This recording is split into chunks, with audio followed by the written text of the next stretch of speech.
What's going on, my fellow A-plusers? Welcome back once again to a brand new episode. It is I, your Morphinominal host, as always, Adam Perez, coming back once again with a brand new episode of A-plus Morphinominal, your stop for your Power Rangers, Super Sentai, Kamen Rider news and reviews right here on our YouTube page, going live also over on our Facebook page as well, ladies and gentlemen. So thank you very much for kicking off your weekend right. Not only did Dino Fury certainly do that for you, but now we get to discuss this episode and a ton of other things that are certainly going on in the world of Ranger Nation along with Tokusatsu. So thank you each and every one of you for certainly joining us here live as always, guys. I know we've got a couple of people that love to join us over in the live chat as always. And just remember, guys, as we go through these episodes, some of the articles that we talk about, always remember these are just my A-plus opinions, but at the end of the day, I always want to go ahead and know yours. So let me know your thoughts in the live chat or the comment section box below after this particular video airs in regards to some of your thoughts about some of the topics that we've talked about, and especially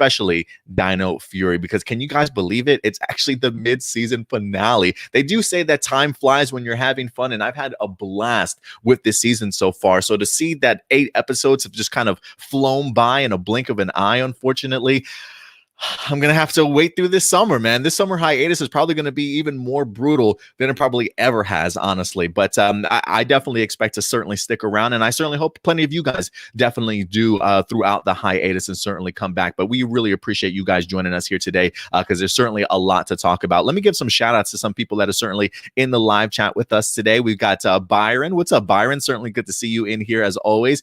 We got Charles certainly coming through as well. Thank you very much, Charles. Matthew, it's good to see you in here. He says, what's up, Adam? Finally got to make it live this time. Yeah, it's good to see you around these parts, man. It's been a while, I feel like, Matthew.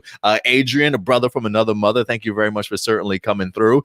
We got Noah Cummings in the house. Also, can't believe we won't get episode 9 until the fall. Yeah, that's just a little bit too long of a hiatus for me, if you ask me.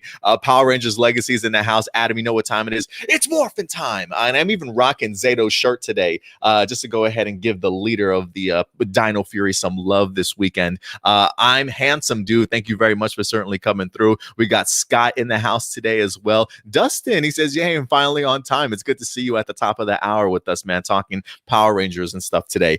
We got Dino AJ in the house, of course. Thank you very much, AJ. Always coming through. Dino Knights, fight for your rights. I still like the title Dino Knights, but you know what? Dino Fury don't sleep on the Dino Fury title. I've really appreciated it. You know, one of the things I always said going into Dino Fury was, you know, I want to see if the name is certainly going to live up to what it's presenting to us. And so far, I've honestly felt Dino Fury has been rather furious, if I might say so, if I do say so myself. JB says, what is in the house as always? Thank you very much, man. We got Doomsday in the house joining us today. We also got Sunny Shields. What's up, Sunny? He says, yo, that episode was fire. Yeah, I really enjoyed it this week for sure. We're definitely going to talk about it in great length. Edward Sanchez Production certainly in the house. Izzy the Gentleman. Thank you very much for certainly joining us as always. We got Red is Not a Flavor, and of course our boy Video DVD certainly in the house along with Shadow Nova Productions, guys. And listen, as we have some stragglers that wind up dropping by throughout the episode, certainly make everybody certainly feel welcome, feel at home here, part of our A-plus community. And of course, if you guys are here and you continue to love our content, do me a big favor because it really does go a long way. Hit that like button. That big thumbs up certainly does help out the channel, guys. So we've got a couple topics. Not only are we going to be talking about Dino Fury for you guys today, we've got a Power Ranger issue number 6 from Boom Studios, a preview for you guys as well. And then we've got some Tokusatsu news as we've got some Zenkaiger reveals as we do have our 6th Ranger that's going to be joining us rather soon. We'll certainly talk about that. And a couple of movies and new series certainly headed our way for us to certainly go ahead and get into. But before we get into our topics, you know, we got to keep the lights around. We got to keep the lights on around here, right? We got to go ahead and pay the bills. Guys, if you want to go ahead and support the channel even more than you already are by viewing our videos, definitely go ahead and think about joining us over on Patreon. We do have a ton of exclusive and early access content for you subscribers. So patreon.com/A+opinions.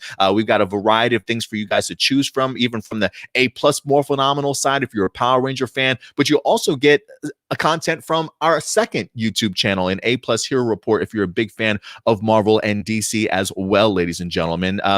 You get the opportunity here. Let me see if I can go ahead and pull this up here for you guys to certainly check out. We've got a couple of different tiers, not too expensive, $1 a month, $5 a month to $10 a month. It certainly offers you a variety of different things, whether that be audio versions of our shows, access to our Discord community where we further talk about these episodes and all the other shows that we certainly watch. You also get early access to our comic book reviews as well. And then you eventually start moving up the ranks once you start going up to other tiers like Zenkaiger early reaction videos, Go Ranger exclusive videos. We also have some exclusive Kamen Rider content for you guys and a ton more. So definitely go ahead and check it out whenever you can. And if for some reason, if you can't help us out monetarily in that sense of joining our Patreon page, you can also go ahead and go about it other ways if you'd like to by supporting the channel. Big thumbs up, as always, hitting that like button, sharing our videos, and also subscribing to our channel. So it definitely does go a long way, regardless of how you decide to go ahead and support our channel. But I think we've got some really great content. We definitely put in a ton of hard work for you guys. So if you are looking to see what we have, at least go ahead and check out the page and see if anything kind of just tickles your fancy. You know what I mean? Also, if you guys are interested as to where I got this sweet ass shirt from, Dino Fury shirt. Let me see if I can get you. Can you see on the back? We even got the Zato's helmet on the back also.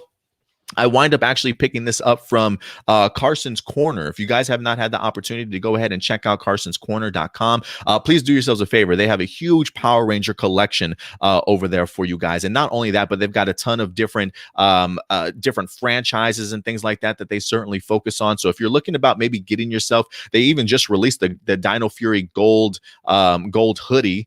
You guys can go ahead and check out if you want to, for sure. They got a ton of different things, man. Freddy Krueger stuff, boxer briefs for the guys, you know what I'm saying? I mean, a huge ton of new products that you guys can certainly choose from. I mean, look at the variety that they certainly have here. So if you're thinking about getting some Power Ranger merchandise, I would highly recommend checking out Carson's Corner whenever you guys get the opportunity. And after this show, I'll probably go ahead and actually put a link in the description box below for you guys if you want to go ahead and check out some of his content. I've actually been really impressed with the quality and the shirts that I've gotten. Pretty comfortable, honestly. So I would definitely go ahead and recommend it, guys. All right. Other than that, oh, real quick, one more thing. I'm sorry. I know we're about to go ahead and get into this, but live viewer questions. If you guys have a live viewer question that you want to go ahead and submit over to us, you certainly can at any particular point in time. Send your questions over to aplusmorphinominal@gmail.com. Again, that's aplusmorphinominal@gmail.com. You can send them out throughout the entirety of the week if you'd like to. But if you want to make sure that your comment or question at least does get answered live on air, that's definitely the way about going it.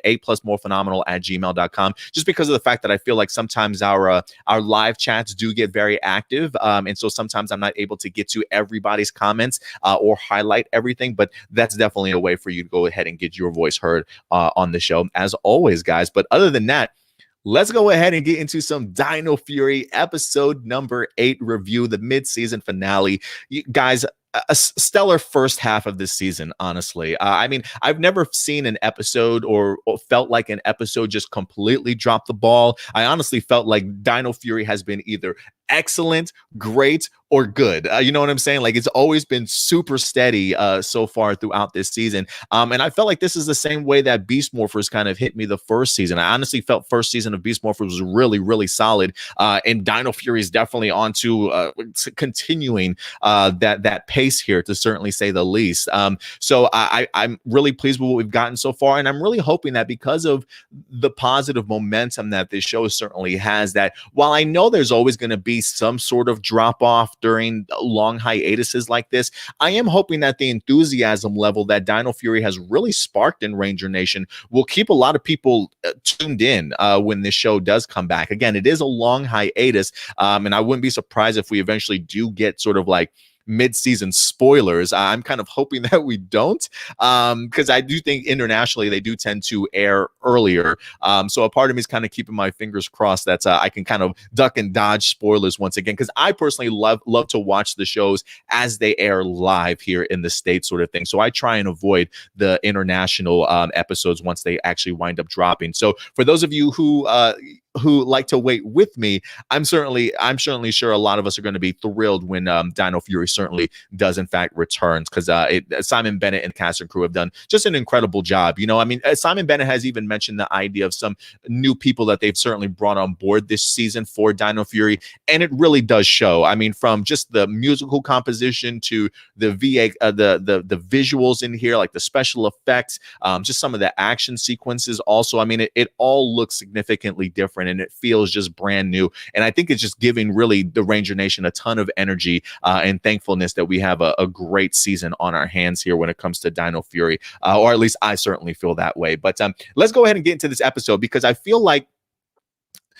for a mid-season finale, they did a really good job in not only answering some questions for us, but still adding a ton of mystery and still giving us additional questions to certainly look forward to in here. A lot more than I honestly was even expecting in this particular episode titled Unexpected Guest. You know, I will say this, one of the things that I did love about this episode, believe it or not, is the fact that we did not get ourselves a Gold Ranger debut. One of the things that I've been mentioning on here was that for me, I've always liked the idea of holding that off until maybe you return from the season finale, from the season premiere.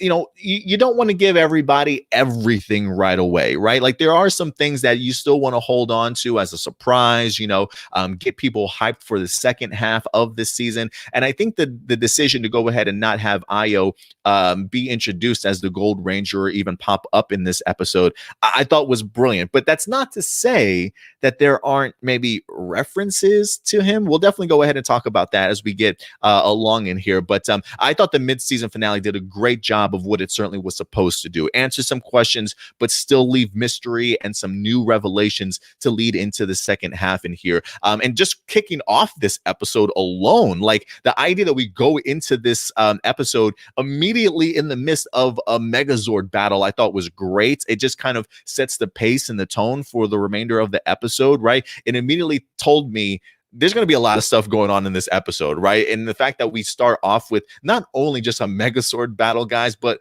original footage, to certainly say the least. Seeing, was it Doom Snake, or should I say Doomed Snake, being defeated very easily in the beginning of this. But it's all original footage when it comes to the Megazord battle. This stuff wasn't Super Sentai. And so I'm really impressed when it comes to Simon and the crew of putting in the work to create Zord footage of their own. I feel like we've kind of seen a small glimpse of that in Beast Morphers. I can't remember if that was like the season 1 finale, or if it was the season 2 mid-season finale. I think it might have been the season 1 finale when we had them actually go into I was going to say Evox's lair to go ahead and save the mayor and things like that. I thought that there was brief original Megazord footage in that, but that was just like a glimpse compared to what we wind up getting in here. Still not too much movement in this episode when it comes to the Zord, but which I would certainly love to see more of. But I'm just impressed at the idea that they're at least spending the money and putting money behind the production budget to go ahead and create, just special effects wise, a brand new Megazord design in that sense. Just seeing it fall apart after that howling wolf winds up like shaking it to pieces or whatever the case may be, really fragmenting and separating all the Zords from each other. I thought it was pretty cool, you know, just really the idea of trying to become less and less dependent on Sentai footage just always helps. And I always felt like, and not just to say just what the future of Power Ranger holds, but in the sense of being able to tell the story that you certainly want to tell, right? And allowing you to be able to create the type of pacing that you certainly want for an episode. You know, if there's Sentai footage that maybe doesn't accommodate what you want to do for the episode, the idea of creating your own original footage and Megazord content certainly goes a long way, because I mean, we came into this episode with Dino Fury just wanting to punch us in the face with a Megazord battle immediately. So I think that definitely does go a long way. So great way to start off the episode. And again, the effort and the time it takes for Simon Bennett and the crew to actually create this original footage, I thought was spectacular. We also have ourselves a returning Mick in this episode. You know, I got to be honest. They certainly did spend no time in introducing us to Mick in here. Just based off of the idea that this scene was a sneak peek that we wind up getting revealed to like on Friday or Thursday before the episode drops. I thought maybe this was like not necessarily halfway through the episode, but the fact that Mick pops up in like the first minute, I'm like, oh damn, they really want to introduce us. And it really is because of the fact that it feels like there's so much information and so many things to reveal to us in this episode. It really did feel, I don't want to say jam-packed, because I honestly did appreciate the pacing, but there was certainly a lot going on in this episode for sure. We continue to see Mick here, based off of what we saw in the preview alone, that he's here because he's following the Nexus Prism. Clearly, the Nexus Prism has been going all across the galaxy. Mick even mentioned the idea that he's taken selfies with like 40 different Rangers throughout the time. So Mick has definitely been doing some traveling since the last time that we saw him in Ninja Steel. And now the Nexus Prism here is on Earth. And I love the fact here that it's just great to see Kelson Henderson back, honestly. You know, I honestly forgot that he even had the ability to shapeshift into anything that he wanted to. Because I don't think that we got that highlighted very much over in Ninja Steel, but they sure utilized that in this episode, right? They took full advantage of it. Maybe a little bit, maybe too overutilization, like maybe too overutilizing it in my sense. But I honestly didn't mind it. For me, it was just great to see Kelson Henderson back. And because he does add a little bit of that Ninja Steel tone to this episode that's I kind of tried to forget about in the past. But the one thing that I will say is because of the fact that it's Kelson Henderson at the steering wheel of all of this, I definitely do feel as though Kelson helps sort of keep it in its lane without it getting too overly over the top or goofy, if you will, right? I thought they did a pretty good job of still giving us that Mick from Ninja Steel and that tone and atmosphere of the show, but maybe not overdoing it too much. You know what I mean? So I did think that Kelson Henderson really helped sort of the comedy aspect of this show. And I think based off the fact that we didn't get too much Jane and Jay Borg in here, I think the writers knew that Kelson was probably going to be the one to really handle a lot of the comedic factor and some of the comedic elements in it, right? That you are lightening up the tone just a little bit. So maybe let's not go too over the top with Jane and Jay Borg, but I still enjoyed even Jay Borg in here. Her brief little moment of like, those computers aren't supposed to be used by buzz blasting employees. You're coming with me. Like the security, like Jay Borg being security, I thought was great. Because we've always seen her just as the comic relief, but now seeing that she's the security guard of Buzz Blast 2, I was like, you better be careful. You better be careful, Mick. She's coming after you. And she literally picks up like the dough roller to knock him out of the office and stuff. So while we didn't get a ton of Jane and Jay Borg, I thought the utilization of Mick in here was handled really well by the fantastic Kelson Henderson. And you really just can't go wrong anytime Kelson's on screen. So I thought that was a really great way to bring him on board here this week. And honestly, one of the things that I was not expecting, though, when it comes to Mick was I think a part of me, just based off of the photos that we got very early on in the season of seeing Mick in the command center, I was under the impression that maybe he was going to stick around a little bit longer and wind up being sort of maybe a mentor to this group of Rangers, if you will. So the fact of Mick leaving at the end of the episode, while I was sad to see Kelson Henderson go, a part of me was like, okay, Dino Fury is going to be its own thing. We're not going to necessarily have to rely on characters from the past to help this season move. Like Simon Bennett and the crew seem like they have their own individual story that they want to focus on. That's going to be really focusing on these main Rangers and their particular stories without really having that outside voice of Mick to kind of be there and to kind of especially even maybe worry some of us going forward. You know what I mean? I mean, anytime you get connections to Ninja Steel brought in, I'm biting my nails over here, anxious, like, please don't F this up. Please don't F this up. But the fact that Mick was only here for an episode, I thought was pretty telling. And I also think it's a great way for Simon Bennett to kind of give us a little bit of a team up episode, right? Like, even though we may not get a Ninja Steel actual full team or Beast Morphers team involved. I mean, who knows? We still have like what a season and a half to certainly go, right? So I do think that when it comes to, sorry, my dogs are barking. I think the girlfriend's probably home.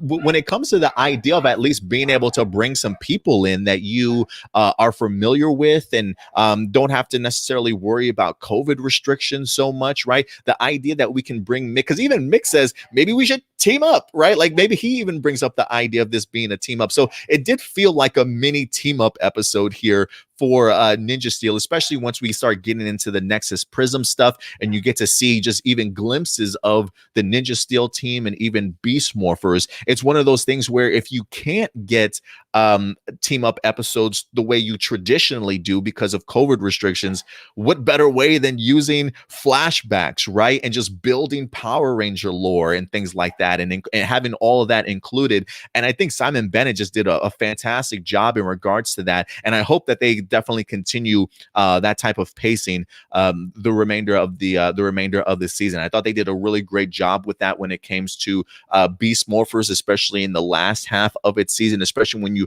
certainly have a story that you definitely wanted to tell. But this season doesn't feel like it's over relying on those connections. I think you could feel like these connections are being brought in as not only just world building and lore building, but also another great way of at least giving us these team ups, even though they're not quite the way that we certainly expected it. So I really enjoyed what we wind up getting in here from Mick, honestly. So thank you, Kelson Henderson, for certainly coming back. I also want to talk a little bit about, you know what, since we're talking about that, let's continue along with the Nexus Prism, shall we? And the appearance of the Morphing Masters once again. I love the fact that, can I be honest? I really want to see what's on that legendary Power Ranger database of Mix.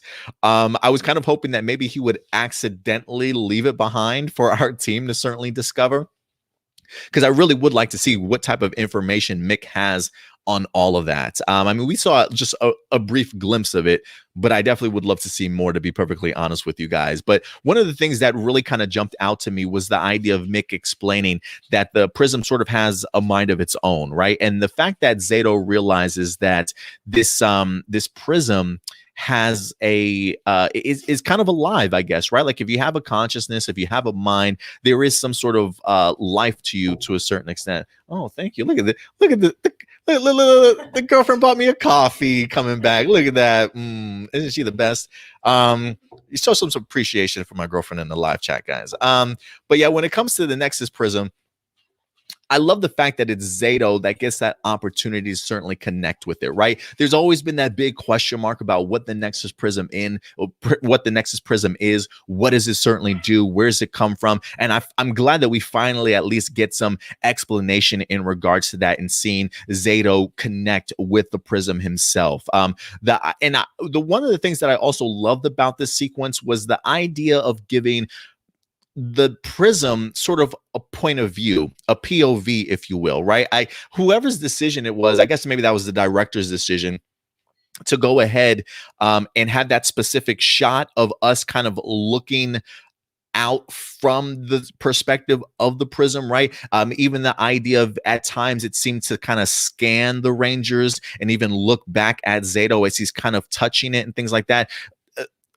Shot wise, I thought it looked absolutely gorgeous. And I think, again, the idea of that shot alone giving us a better understanding of how alive the Nexus Prism is, I think really went a long way for me, at least, appreciating this scene just a little bit more. But we come to find out that it's actually the Morphing Masters that wind up creating it. Great visuals in here, seeing the Masters inside of the morphing grid itself. You get to see, I think it's the green, or it's the Red Ranger, or is it the Green Ranger? I can't remember which one. I think it's the Red Ranger messing around with the Dino Thunder gems. You'll also see them creating the Dino Charge Energems also. And then, of course, they went on to go ahead and create the Dino Fury keys as well. So you really get the idea of seeing that not only are they creating the keys, but they're also creating other several mystical artifacts that wind up actually powering Power Ranger teams from rather, different seasons. I mean, who knows what else they certainly wind up creating when it comes to the Power Rangers, but you really get to see just how hands-on the Morphing Masters have truly been over the years, and not only giving them their abilities, but also watching over them, if you will, right? Observing all these Rangers over the years. And that's where we wind up getting some of our scenes from Beast Morphers, even from Ninja Steel in here as well. So I love just all of those connections, and just the idea of having those Morphing Masters still around and knowing that somebody's watching you. They may not necessarily get too overly involved. I mean, we did see them get involved with Zeto's people, 65 million years ago, but ever since then, the Morphing Masters have kind of just been to themselves. So it almost kind of reminds me of the Watcher from Marvel, or what is it? The Guardians of Oa, I think, over in Green Lantern, right? Not trying to get involved, but just watching over the things that they've kind of created. I think that's a really cool addition to the lore here, and just really seeing everything that they wind up creating for our Rangers over time. Just a really great appreciation.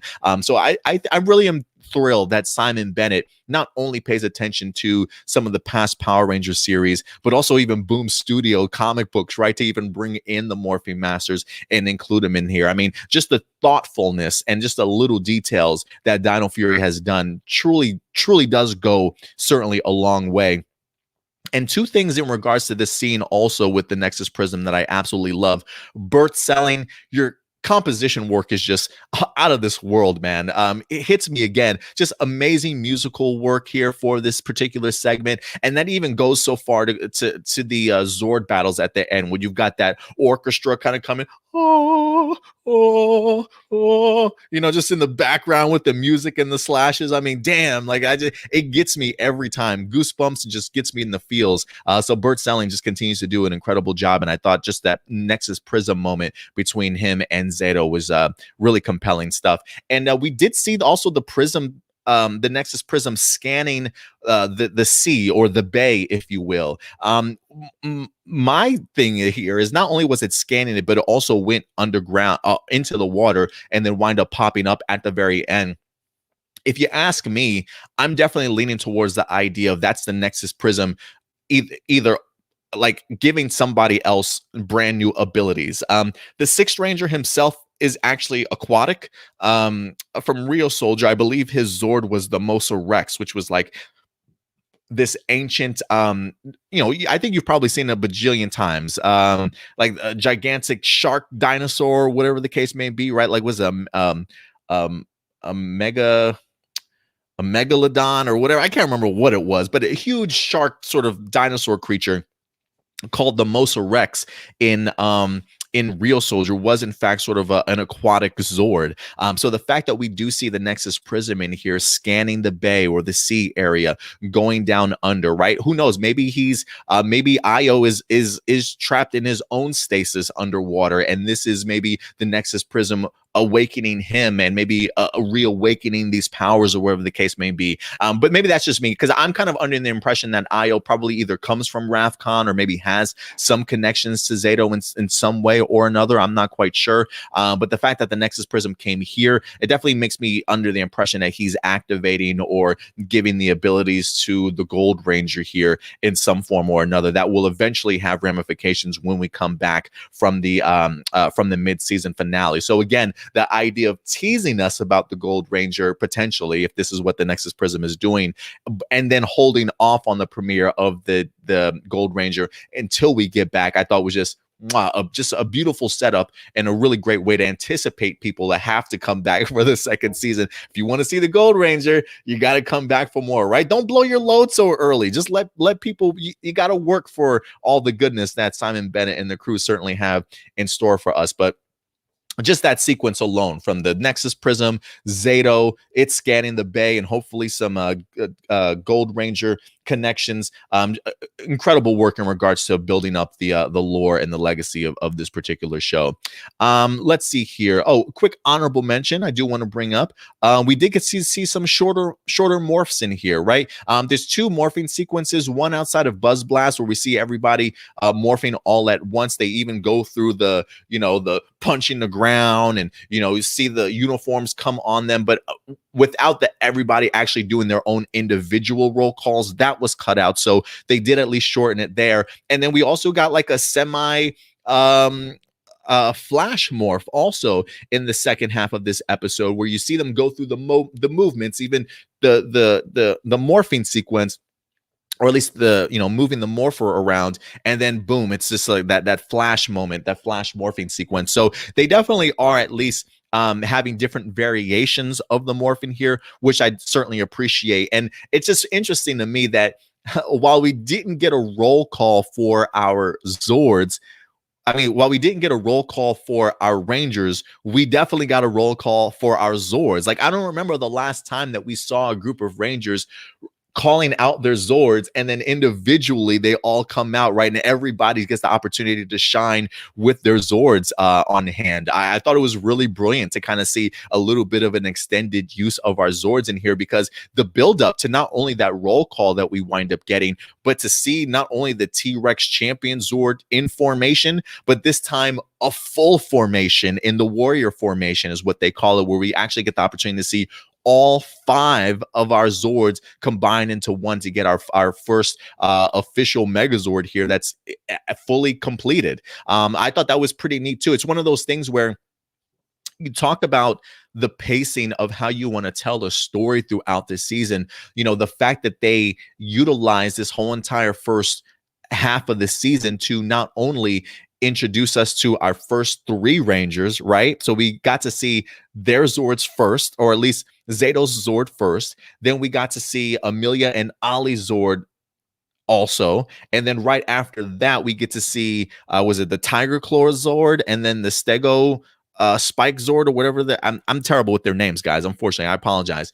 But I love the slow reveal of all of the Zords. It's not like we're just giving all this to you guys right off the bat, right? It's not a perfect formation the first episode you wind up coming into. I think it's just brilliant at the pacing of which they're revealing things to us, not just from the Rangers' point of view, but also from the Zord's point of view. And so the fact that we're at the mid-season finale, and this is technically the first time we're getting all 5 Zords together, incredible stuff, man. Incredible stuff. And just, again, just the thoughtfulness to actually hold off for this in the mid-season finale. I think it definitely goes a long way. So I thought it looked brilliant. The action sequences were phenomenal also. And again, Bert selling with the great composition to accompany some of these Zord battles that we wind up getting in here. Just the little things, guys. The little things go a long way when it comes to telling a great story. And one last honorable mention in here. I love the fact that Zeto apologizes to Mick, because Zeto, when he comes out the gate, meeting Mick for the first time, he's got a lot on his mind, right? Like, his Zords just got destroyed. They just got defeated in battle. They've got a lot of unanswered questions. And then all of a sudden you got this bird guy coming out of nowhere, like wanting to take selfies. Like, whoa. We don't got time for this. Okay. Like, we got to get back to reality and figure some stuff out. So I don't blame Zeto coming up to Mick the way that he did. But did you see Russell Curry and that expression on his face? Like, he was about to beat homeboy. Like, I probably would have shit my pants if I was Mick, like, just the way he was looking at him. So I appreciate the fact that Zeto, again, showing great leadership skills, apologizing to Mick. And I also love the fact that he doesn't involve the other Rangers. He's about, he was like, I'm so sorry that I was so dismissive of you, right? Because the other Rangers were shaking his hand, were glad to certainly meet Mick for the first time, clearly saw him as an outsider, but was welcoming, to say the least, compared to how Zeto certainly treated him. So I love the fact that he doesn't put the actions of the other Rangers, it doesn't include them with his actions. And he takes that step back and he's like, I apologize that I was the one that was being so dismissive of you. And now he sees just the bigger world that's out there and learned a ton more, not only about Power Ranger lore, but really himself and his own group of Rangers, and just Dino Fury, and how much the Morphing Masters really contributed to everything that he now is the ownership of when it comes to these Dino Fury abilities and things like that. So I thought there's just great leadership work on his part in here. And also, last honorable mention, Solon's roar at the very end. I mean, for for a character who I've absolutely loved, continue to love just the design and just the attention to detail when it comes to the costume design for Solon. I loved actually getting an opportunity to see that other side of her, that she can just be as ferocious as a dinosaur, right? That even though she's been stuck in this command center for 65 million years, there's definitely still a dinosaur inside of her. And so to be able to see that ferociousness certainly come out, I thought was brilliant. And the fact that I love the line by Amelia. She's like, when everybody's hearing goes, she's like, "Am I shouting? Oh, yeah, I think I'm shouting. Sorry, guys." Like, just some of the lines continue to just get me in here, especially when it comes to Mucus. He was supposed to sing at my birthday party. Calling the howling wolf guy a mangy mutt. Also, like trying to get him to fight harder. Like, come on, you mangy mutt, what are you doing here? But I gotta say, I'm actually really impressed and surprised that just how many sporks were shown in this episode, right? We got the first casualty of Void Knight's monster, which we see Mucus wind up capturing. They also get, I think, boom towers, or they get the howling wolf one, I believe, also from for Mucus. So that's 2 for Void Knight, and then 1 for the Dino Fury team at the very end when Izzy pushes Mucus out of the way in order to get it. I thought that was pretty impressive also. So really fun episode, man. I honestly was really impressed with this week's episode. The comedy just wasn't too much over the top. I mean, granted, again, I did feel like there was that Ninja Steel tone a little bit, like when Mick turns into the race car and he's running around. You get that goofy music as he's like, running around the monster and things like that. So there definitely is that sort of very easygoing, childish sort of tone that you get when Mick winds up coming in. But I think Kelson Henderson, just like I said, the fact that it's just him sort of steering this ship, if you will, they definitely kept it very much in its lane. And I thought really added to some really great lightheartedness for this episode, with the especially with Jane and Jay Borg not being included. But guys, from the Power Ranger lore to the incredible original footage. We got to talk about Void Knight. I almost wrapped up not talking about Void Knight. Adam, what are you thinking about? Void Knight, I thought, was great in this episode. We finally get some answers revealed and more questions for him. One of the big questions that we had was, what is behind that door in Area 62? I mean, the bigger question is, who is he underneath the mask? But they definitely have made us ask that question as what's behind the door. And we finally get the opportunity to see it. And it is, in fact, I'm assuming this is Void Knight's wife at some particular point in time. It seems as though she's kind of trapped in this comatose stasis, maybe in a little bit of a coma, and is in the process of trying to bring her back. The idea that we see that's really what's motivating Void Knight at the end of the day to capture the sporks and gain as much energy as he can. I'm under the assumption once he does gain enough sporks, this will certainly wake up his wife. But the fact that he's doing this for love, super impactful. There definitely is a little bit of a connection immediately when I saw it to Mr. Freeze from Batman. So I thought that was a nice little callback in here too. But you want to talk about the idea of just adding additional layers to a character, adding more depth, giving them more mystery, and just giving them a great motivation to fight. I think if anything, this is just going to add to the idea that Void Knight just isn't your generic villain that's just here to destroy the Rangers, right? The fact that he has a motivation that is out there to save somebody, it does make for really compelling storytelling in the sense of, how are the Rangers going to react when they find out that that's what Void Knight's doing, right? Do they stop him? Do they help him, right? Do you keep him from the love of his life returning? I mean, who knows? Maybe this character, and let me go ahead and bring this up because this is actually from the Power Scoop over on Twitter, the Power Scoop wind up revealing this to us, that who plays Santora, who is in fact the wife of Void Knight, or I'm assuming that's his wife in there. But this is the character Santora, played by Siobhan Marshall, or Siobhan Marshall.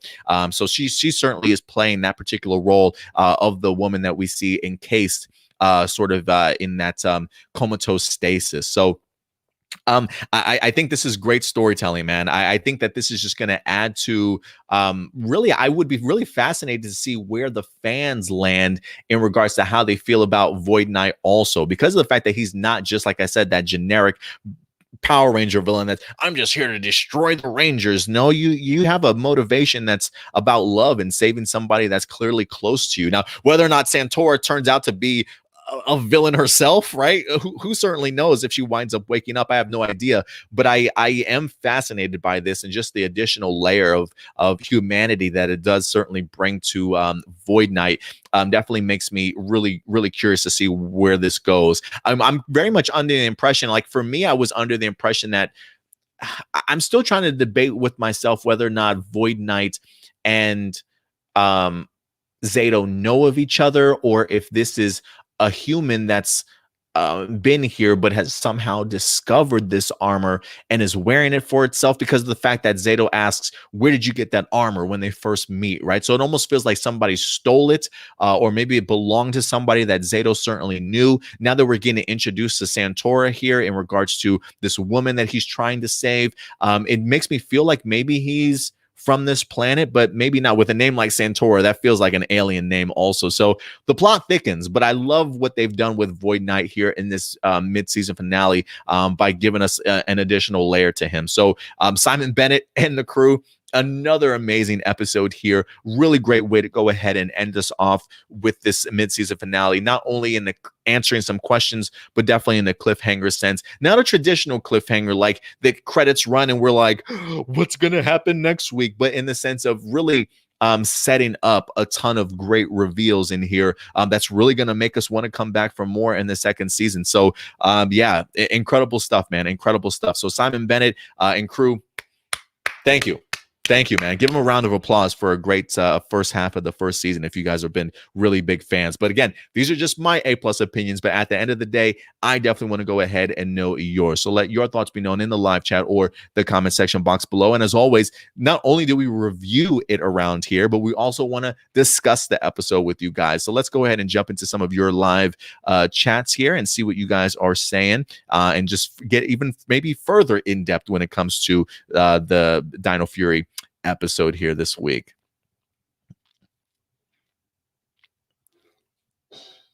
Let's see here. I gotta scroll up a little bit because this thing does tend to like to erase comments sometimes.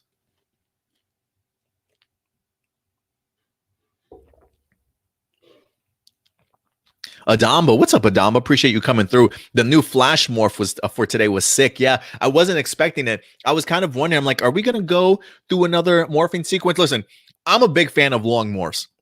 If you want to give me long morphs along with roll calls, I'll eat it up every day. I truly would, because this is probably one of my favorite morphing sequences that we've had. And so to be able to see that over and over again, I'll never get tired of it, especially with the great soundtrack with Burt Selling at the helm. But the fact that we did get the new Flash morph, it looked just clean. It looked so clean. I absolutely got to agree with you, Adamba. It looked good. Adrian, he says, the episode starting off with a massive Megazord battle was epic. Finding out Void Knight has a love interest was surprising. I guess Void Knight himself is an alien under the armor. Possibly. Maybe he's from Ravcon or another world. You know what I mean? So the plot continues to thicken when it comes to Void Knight. I have no idea who's under there. I was thinking maybe there's some Operation Overdrive connections, maybe somebody that we saw. And the only reason why I say that is just because of like the first episode with the idea of creating the android and stuff. I'm like, okay, Operation Overdrive connections, that'd be cool if there's even more as the season winds up progressing. But so yeah, I have no idea who Void Knight is, but I'm even more intrigued now to go ahead and check it out. Red is not a flavor says, I'm watching the international episodes. Nobody has time for that. Well, you know what? Red is not a flavor. I hope you enjoy it, man. I hope you enjoy it. But you guys know when it comes to me, I don't like spoilers. So I would just ask if you do watch your international episodes first, don't spoil the episodes for me. That's the only thing that I ask, because I do personally, as long as the wait is for new episodes to come back, I like to be able to watch them live for the very first time and and explore them with you guys also. So yeah, if you do watch the international spoilers, please no spoilers on my part. Matthew says the new Dino Fury Megazord warrior formation was fire, in my humble opinion. Yeah, it's definitely up there for me. I did, I will say this. There are times, especially when I was watching Ryusoulger, that sometimes it feels like the Zords can get a little bit cumbersome. Like just clunky. Just let's just put this piece here, let's put this piece here, let's put this piece here. Sometimes it feels like maybe it's overdoing the job. But when it comes to the warrior formation, that's probably like the peak of like how much stuff I want to see on it all at once. Although I will say the other formations have been great. I think for me, even the tiger claw formation was great. And for me, the stego, the spike formation looked cool too, just because it had that medieval sort of dark vibe to it. I absolutely loved it. But the formations in here are great. One of the things even going into Dino Fury that I boasted about was, if you guys have not watched Ryusoulger, you guys are in for a treat when it comes to Megazords, because not only is the action incredible, but the designs are incredible also. So I'm glad that you guys are certainly enjoying the Zords and stuff.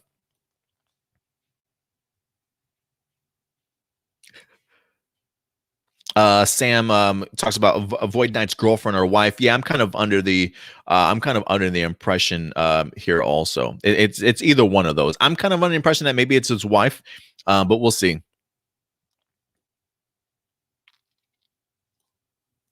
Shadow Nova says, honestly, I thought this was going to be a generic lesson of the day until the prism showed up. Yeah, I don't know if I expected this to be a I mean, I definitely see what you mean, Shadow Nova, but based off of the idea alone that this was going to be the mid-season finale, part of me just knew that outside of Mick, we were going to get some probably great revelations, like just based off of what Dino Fury has given us, especially with the type of storytelling that the Simon Bennett and his crew has kind of given us. I definitely was expecting even more than just the lesson of the day with Mick, and so I'm really glad that they certainly came through. I mean, that's how you do a mid-season finale, guys. I mean, honestly.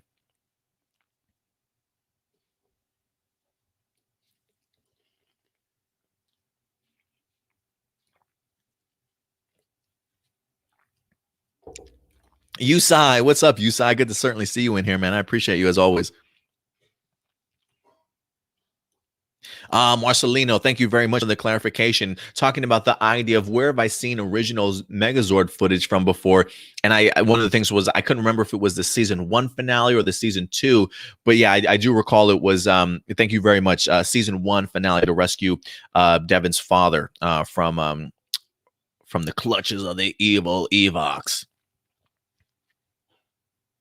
Byron says, Adam, if you were a ranger, what color would you be? Would your character be from Earth or a different planet? I probably would be from Earth. I kind of dig the black. I'm the Black Ranger. I probably would rock. Yeah, definitely black. I was thinking gold. Nah, I would probably rock a Black Ranger costume though.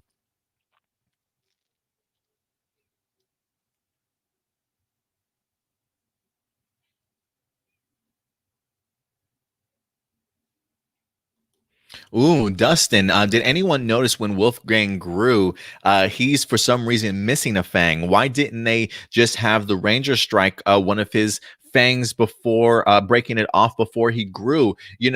That's a great catch, Dustin. I do believe in the Ryusoulger footage. If I'm not mistaken, I do believe he actually gets one of his teeth pulled out or cut off. I think because he either bit somebody maybe, or like maybe he had like poison in his fangs. I can't quite remember off the top of my head, but I do recall, I believe in Ryusoulger that he does get one of his teeth knocked out or pulled out, or whatever the case may be. So that's a little sense of miscommunication when it comes to continuity, right? The struggles of having to adapt Super Sentai footage into original America footage. But I do believe that's where that probably comes from, Dustin. So that's a good catch, man. AJ, he says, Jane and Jay Borg only in the beginning was very good. Love that the Rangers being the comedic duos towards the end of the episode was a nice touch, better than the actual comedy duo. Yeah, I guess that's true too, especially with the voice changers, if you will, right? The candies that Mick wind up creating, the failed prototypes that everybody wind up eating. I almost forgot about that at the end because it was like at the very tail end of things. And I gotta say, I really hope Kai is coming around to not, to believing a little bit more in the supernatural. I mean, the fact that while he is a very logical person, you know what I mean? We have made fun of the idea of like, so you believe in aliens, but it's hard for you to grasp the idea and concept of ghosts. You know what I mean? Like the idea of that ghosts couldn't potentially be real, right? Like you literally just watched Mick just turn into different shapes all episode long. You literally saw Homeboy get into a space taxi and fly off into space. Like Ali, I really hope that your eyes are being opened a little bit more as this season progresses, because it did make me laugh. I'm like, because when Amelia's like, did he say space taxi? I'm like, see, Ollie, there's a bigger world out there, man, than just what you could see with your eyes. So I thought that was pretty neat.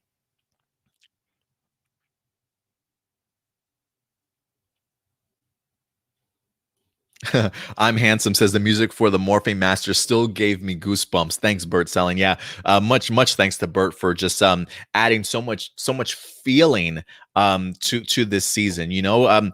People that maybe don't understand how much a soundtrack is truly important, or music is truly important to a movie or an episode. It really does go a long way of just heightening your excitement level or displeasure in something, right? I mean, it really just goes a long way and just hitting you in the feels. So it's really some great moving moments this week.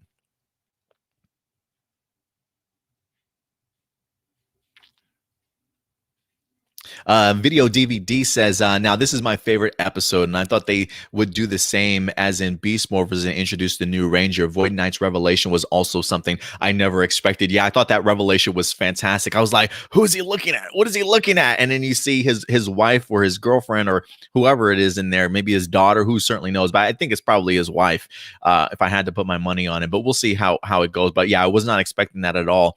Because again, it just shows that he's not just a generic villain at the end of the day. But yeah, like you two, I thought we were just like how they introduced the Gold Ranger at the end of the mid-season finale. A part of me, I had been saying this over the past couple of weeks, that I really hope that they don't, because of the fact that I think they should hold off on it until the show comes back. Give people something to look forward to. You know what I mean?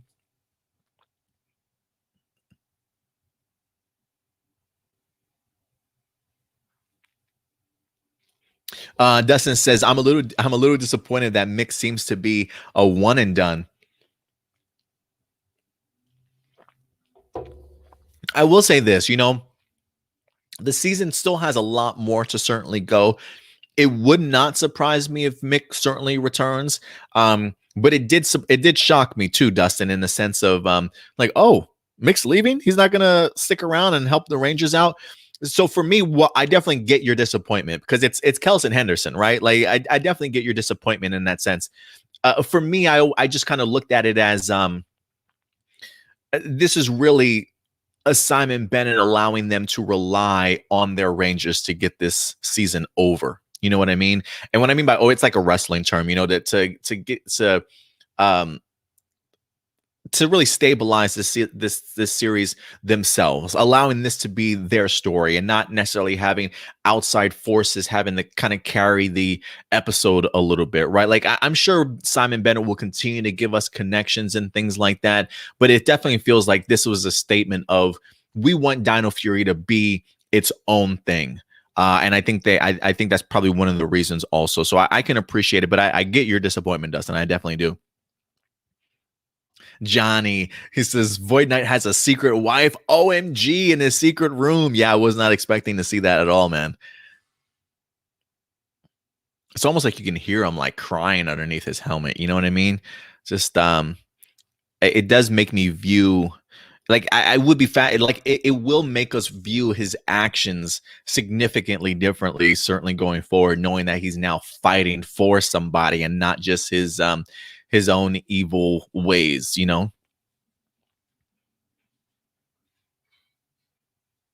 Doomsday, your girlfriend seems really awesome. She is really awesome. So thank you for noticing, Doomsday.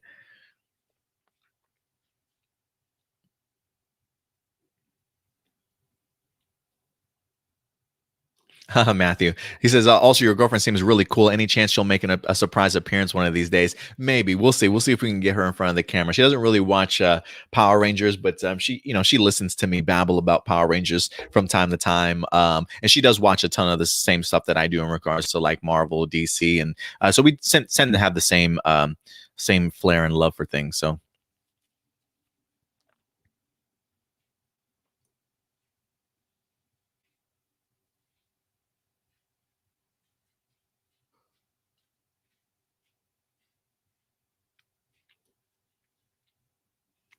Great Black Thunder.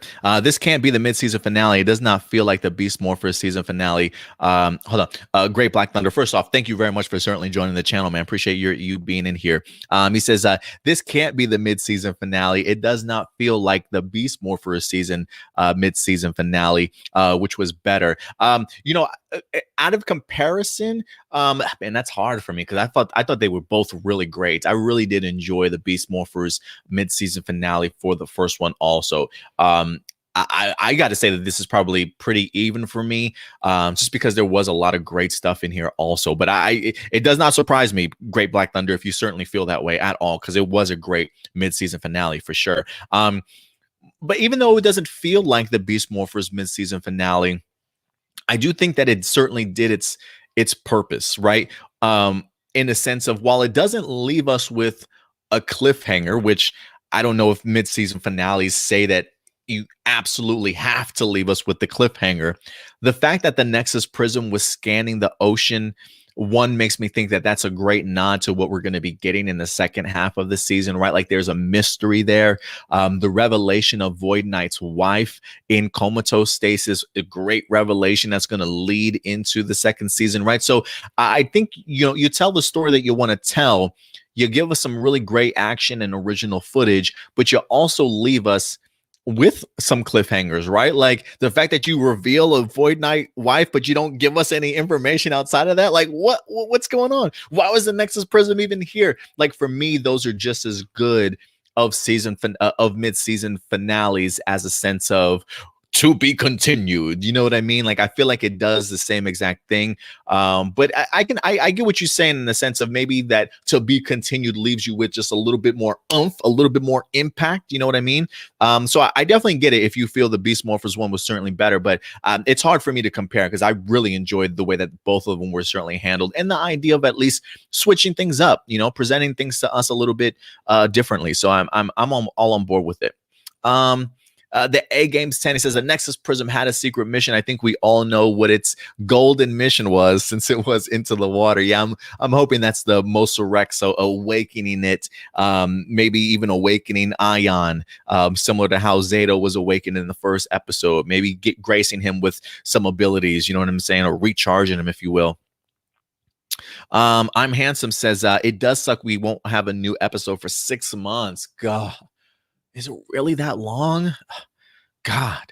But I'm very satisfied that we got an excellent mid-season finale. Can't wait to keep watching this over and over again. Yeah, I think I watched the episode like 3 times already before we went live. So yeah, I find myself rewatching a lot of Dino Fury.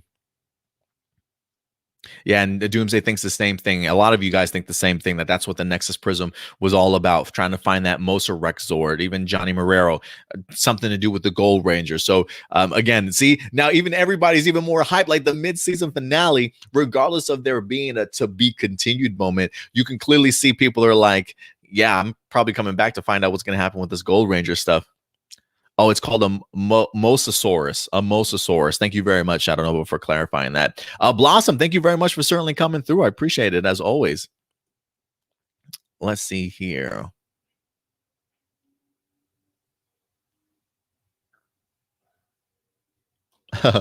Marcelino Vasquez, Gold Ranger Zord was a Mosasaurus, the same animal that killed the Indominus Rex from Jurassic World, and the same animal that wind up killing Lena Luthor in Jurassic World. Also, if you guys recall, I believe one of the pterodactyls picked her up and dropped her in her mouth. Great Black Thunder says, I think we have another episode for April 27th.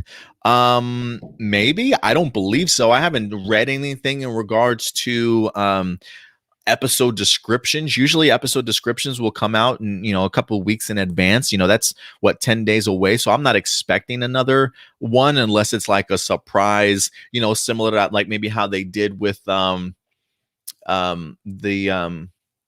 Pan Olympics games or something like that from Beast Morphers, unless there's like a random episode that they want to throw out, maybe. But I haven't heard anything, honestly, so I'm not expecting that. Blossom referencing Solon in here. When Solon roared to get the Rangers back to normal, it was amazing. Yeah, I didn't know she had it in her. It was like, not that. I was like, 65 million years, you would have thought maybe that domesticated this dinosaur. You know what I mean? Maybe took the roar out of her body over all those years. But Solon still got it. Don't mess with Solon. She looks like she will bite your head off.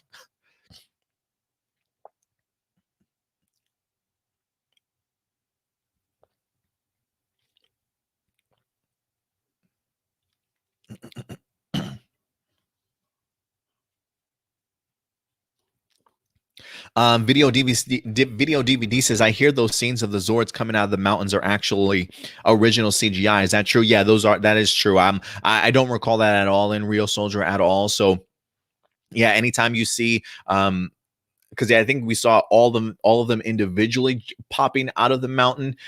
Sometimes you'll see like the 3 popping out of the mountain. Yeah, but all that's original that they wind up creating for the show.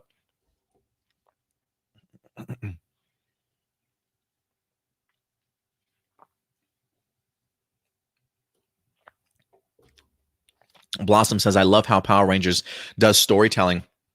I absolutely agree with you. The pacing, I thought, has been great this season so far. Not only just the attention to detail, but also just how they are revealing stuff. Now, whether that be revealing brand new Rangers to us, brand new Zords, brand new formations, brand new character moments for them to continue to grow depth. I think they really have a great handle on the pacing in which they want to certainly tell this season, and it's kept us all on board so far. So I'm really looking forward to it.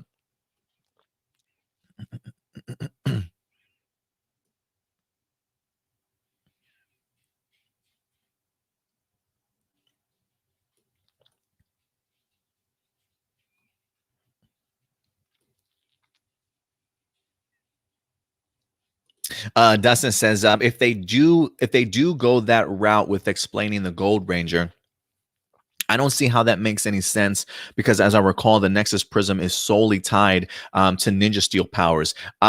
Yeah, so far we have only seen the Nexus Prism attached to Ninja Steel powers.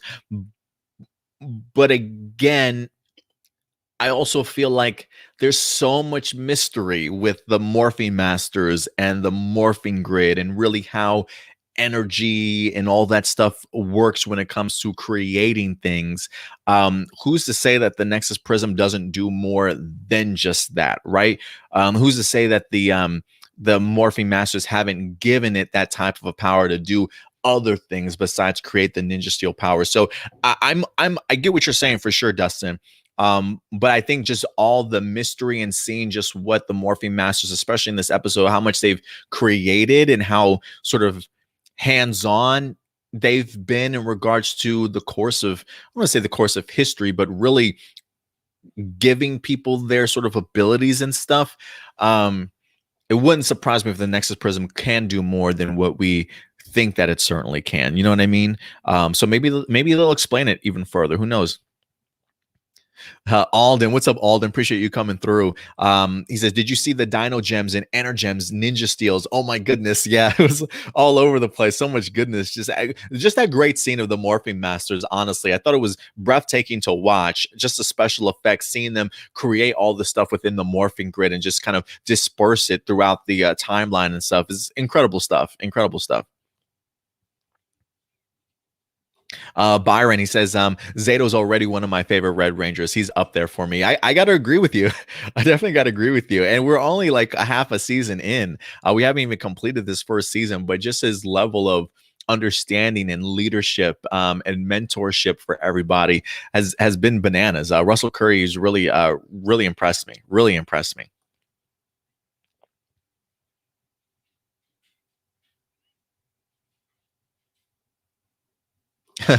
Captain RGD. Will they ever get the comedy characters right in this series? I personally feel like they have, but clearly doesn't feel like you certainly have, Captain RGD. So I'm keeping my fingers crossed that for you, man. At least that I'm really keeping my fingers crossed that they certainly do for you. I hope so. I hope so.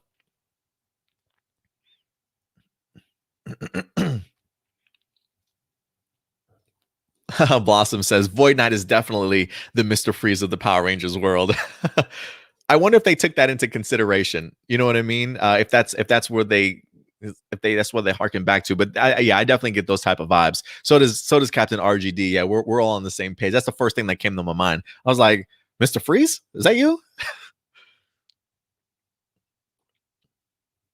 Yeah, and it's a great point, Sarav. Thank you for this. He says lends it to a sort of sympathetic angle to Void Knight, right? And that's what I was saying. Is like, I would be really fascinated to see what the Rangers will do when they discover, if they discover what it is that Void Knight's trying to fight for, right? Do they try and stop him? Do they try and help him? Will they have sympathy for the situation that he's in?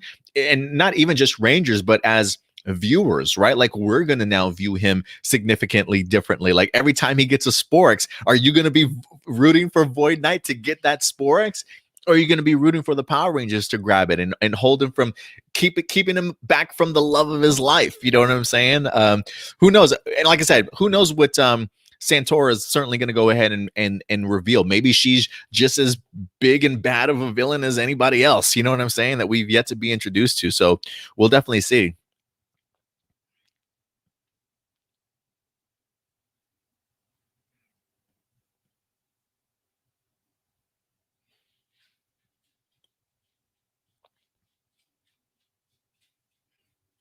Shout out to Chris Taylor for certainly popping up in here in the live chat, a new face. Love seeing all the brand new faces in here, guys. Thank you very much for your support each and every day.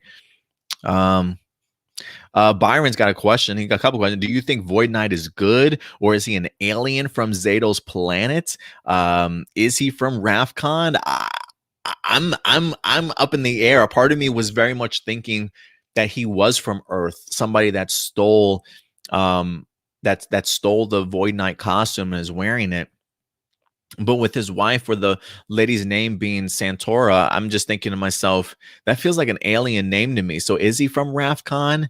Has he managed to survive and wind up still capturing the Void Knight armor? I have no idea. But that's what I love about this, is that I'm still on the on at the edge of my seat wanting some answers.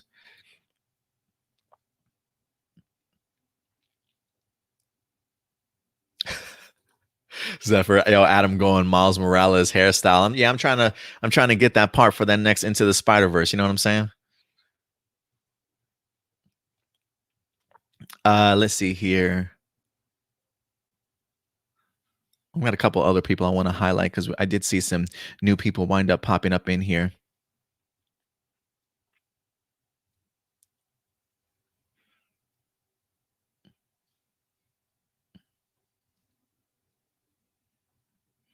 Man, I'm really behind on these comments. Damn, hold on. I love the activity, guys. I really appreciate you guys giving all your thoughts in here. We are going to move on to our next topic here, but there are some new faces that popped up that talked about a little bit, but I do want to highlight. Not Ultra in the house. He says, hello, I did like this episode. Did feel a bit off in places, but overall was entertaining. I definitely understand what you mean there. Not Ultra for sure. You said, I did like the lore building of how the Morphing Masters created the Dino Gems, Energems, and the Nexus Prism.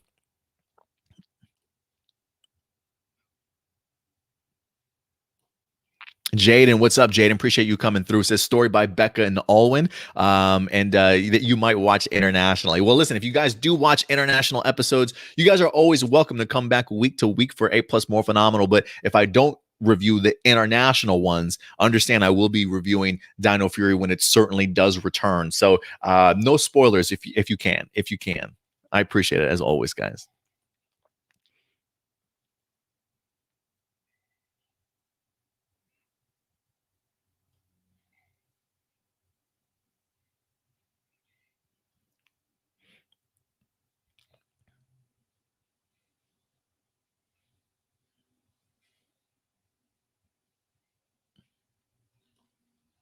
Not Ultra also says, I am disappointed that this episode didn't focus on the Zords that much. The Megazord was destroyed in the beginning, and that didn't really amount to much. Well, I thought the idea of the Zords were actually pretty cool this week. You said, I kind of wish the Warrior formation had more of a buildup because it felt like it should have been a little bit of a bigger deal.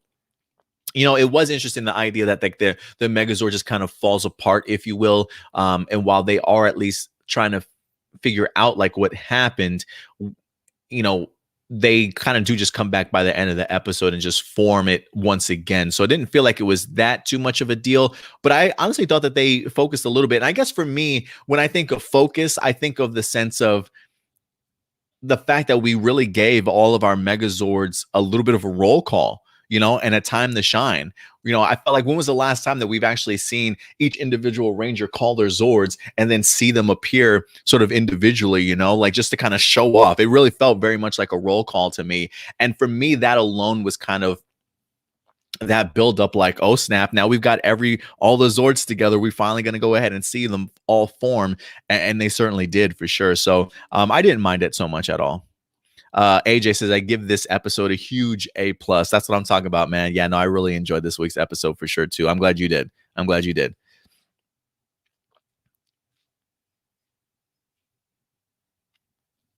Appreciate Stefan Bauer certainly coming through. Thank you very much, Stefan. Yeah, we're going to talk about Twokaiser here in a little bit, so we'll be right there with you. Anita, what's up, Anita? Appreciate you coming through as always. It's good to see you.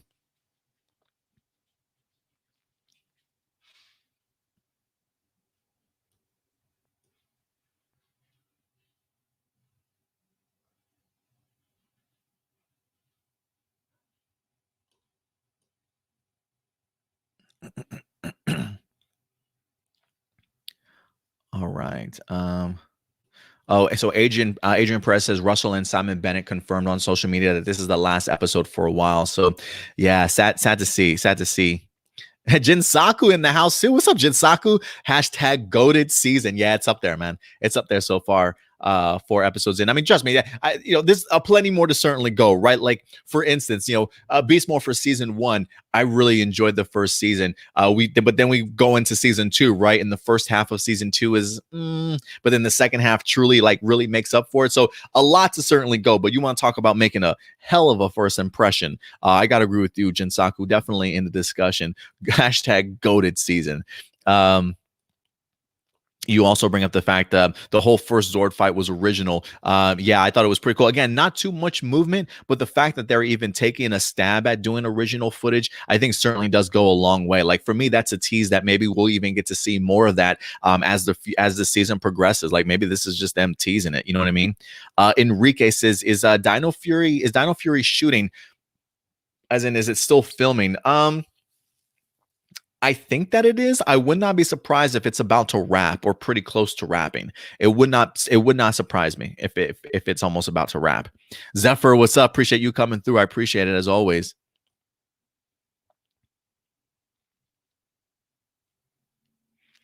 All right, guys. I think other than that, I think that will do it for us in regards to our discussion here for Dino Fury. We'll go on to a couple of our we'll definitely go ahead and get into some of our other topics here for the day. But always remember, guys.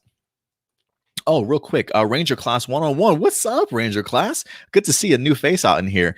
He says, hey, Adam, enjoying your content. Keep up the good work. Thank you very much. How would you rank the first 8 episodes of Dino Fury? What was your favorite moment so far? Oh, God. How would I rank? Let me see if I can pull up. Let me see here. Maybe I'll make that as an actual video itself as to what I would rank. Let me see if I can pull this up here, though, because I want to make sure that I have my episodes in order. I still feel like maybe the Izzy episode, the Garcias, might still be my favorite so far. There's a couple damn good ones. I actually even put the Chance Perez one that we wind up getting up there pretty high too, probably within my top 4 for sure. Let me see. Can I give me a second here, guys? I want to see if I can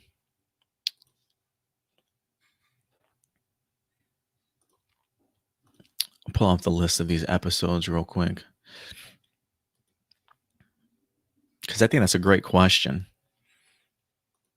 So when it comes to Dino Fury, let's see here. So episode 7 was the Chance Perez one, which I really liked. Episode 6 was the Superstition Strikes one. Not too bad. The Lily one, okay. Izzy, all right.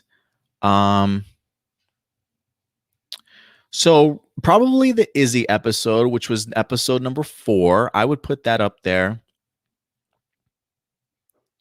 I would then put probably episode number 1 as my second. I would probably even put episode 2 as my third. Then I'll put the Chance episode, which is episode 8, as my fourth. I'll probably put this one as my fifth. Superstition Strikes as my sixth, and then the other 2 episodes, probably maybe what was that, episode 3, and then the Olympics one, episode 7, or what episode was that? Episode 5. So that would be the direction for me. So if I had to rank them from best to least, and again, I haven't had a bad episode, so this is a really tough one to me right now. This is me just thinking off the top of the dome, but just looking back at the episodes that we've done, probably episode 4, episode 1, episode 2, episode 7, episode 8,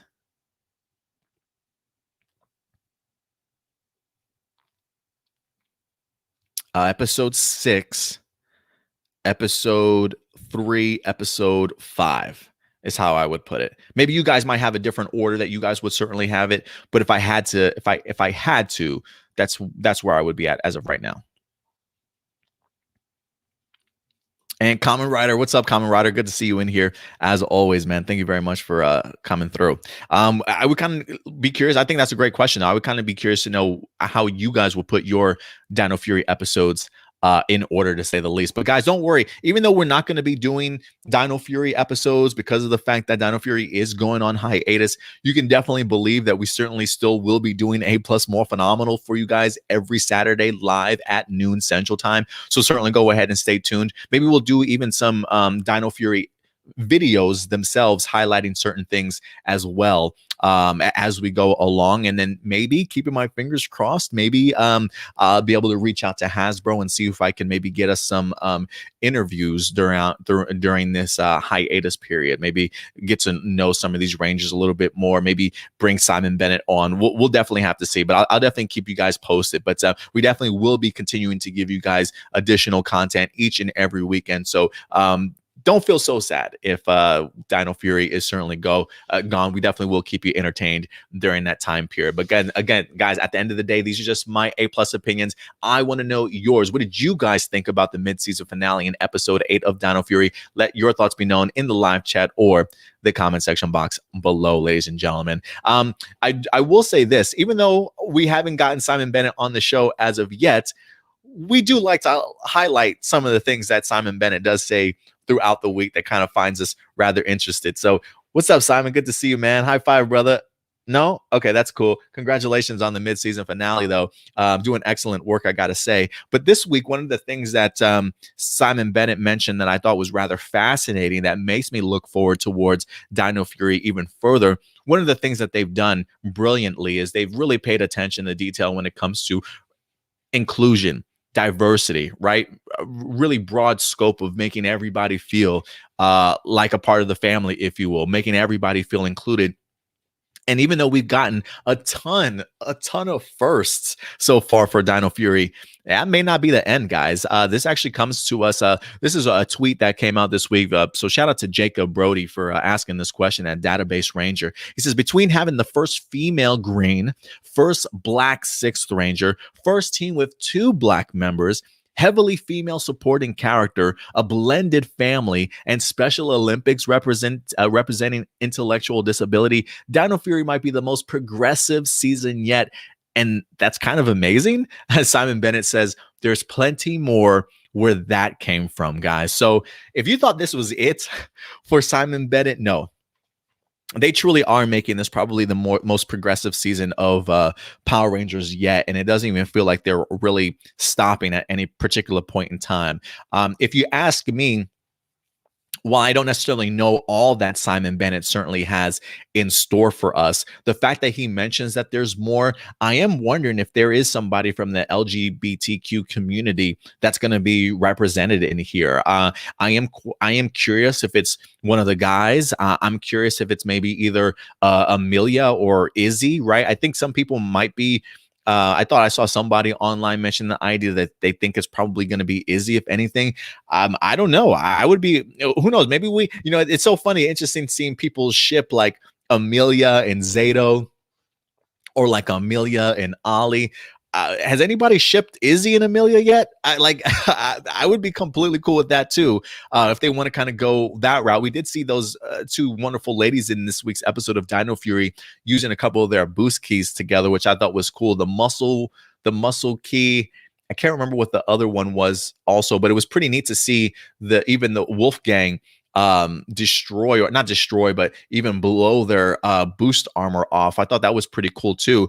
Yeah, you could see those amazing ladies in action this week also. So I am thinking, when Simon Bennett talks about the idea that there's plenty more to come when it comes to the idea of making this one of the more progressive seasons yet, I am wondering if there is going to be representation for the LGBTQ community in here, which I think would be absolutely beautiful, honestly, to really put that at the forefront and on the small screen, because I don't believe we've had the opportunity to see that in the Power Rangers season before, outside of the Power Ranger 2017 movie, where Becky G at least emphasized the idea that she certainly may be gay, right? So who knows? Maybe it's 2 of our guy Rangers, or both of the female Rangers. Maybe they should start shipping. You know what I mean? So we'll definitely see. But regardless, again, I'm not one that believes that every relationship, like every Power Rangers season, has to have a relationship.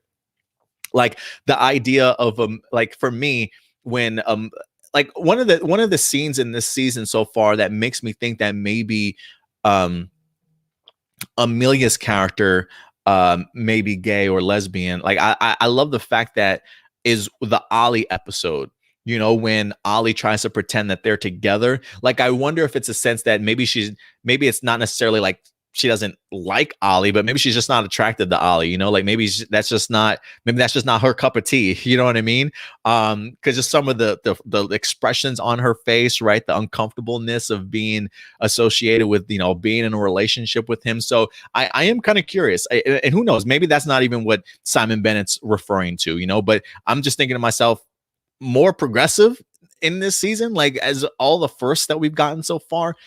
What other firsts are we certainly going to get? You know what I mean? So I'm just thankful that Simon Bennett and the crew are open-minded enough, are thoughtful enough, and truly understand the importance of what it means to be able to see yourself represented on a screen, because it really does go a long way in regards to just changing people's lives. You know what I mean? And just seeing the being exposed to that, especially as a kid, and understanding that it's okay to be who you want to be whatever you want to be, right? And still accepting of everybody else around you. It's one of the reasons why I continue to be a Power Ranger fan after all of these years, and probably one of the reasons why it continues to just live on after 27, 28 plus years. You know what I mean? While it may not necessarily be at the heights that it certainly was, the fact that it's still pushing forward that mission, that message, I think really does go a long way, guys. So really great stuff from Simon Bennett this week, guys. And I'm really looking forward to seeing what else they certainly have in store for us, because they are not finished. And this is, mind you, this is only firsts that we've gotten in 8 episodes. 8 episodes. We still have a whole entire season and a half to go. So yeah, they're not pulling any punches, guys. They're being super thoughtful about that. So let me know what you guys think. When Simon Bennett says that there's more to come, what do you guys think that that's certainly suggesting? Go ahead and let me know your thoughts in the live chat or the comment section box below, ladies and gentlemen. Let's see here. We will stay in the realm of Power Rangers here for a little bit and talk with you guys further, because you guys know we love to do some Boom Studios talk and reviews for the Power Ranger comic books. Now, this past week, this past Wednesday, I should say, we actually did just have Mighty Morphin issue number 6 wind up dropping in your local comic book store. We did do a review for Mighty Morphin issue number 6 from Boom Studios. It's available currently as early access to our $1 tier Patreon supporters. But I think we dropped that on Wednesday or Thursday. So they definitely get like 3 or 4 days of enjoying that review before we make it available to the general public. So if anything, tomorrow or maybe later on this afternoon, I will go ahead and highlight that and make it as a public for everybody to certainly go ahead and check out our review. But that is one of the perks of being a part of our Patreon. You do get our Boom Studios comic books. Again, it's just a $1 tier, but you do get it as early access kind of going forward. But big things are certainly happening. Ryan Parrott is not taking any time off, especially when it comes to the Power Rangers side of things, guys, because Power Rangers issue number 6 is right around the corner. I believe it is, in fact, set to go ahead and drop this weekend. We'll read the article here a little bit to kind of give us a better understanding. But Astronema is now playing a focal role when it comes to the Power Rangers side of things as part of this unlimited power era over at Boom Studios right now. We've gotten some great buildup with Power Rangers issues number 6, or excuse me, issue number 5.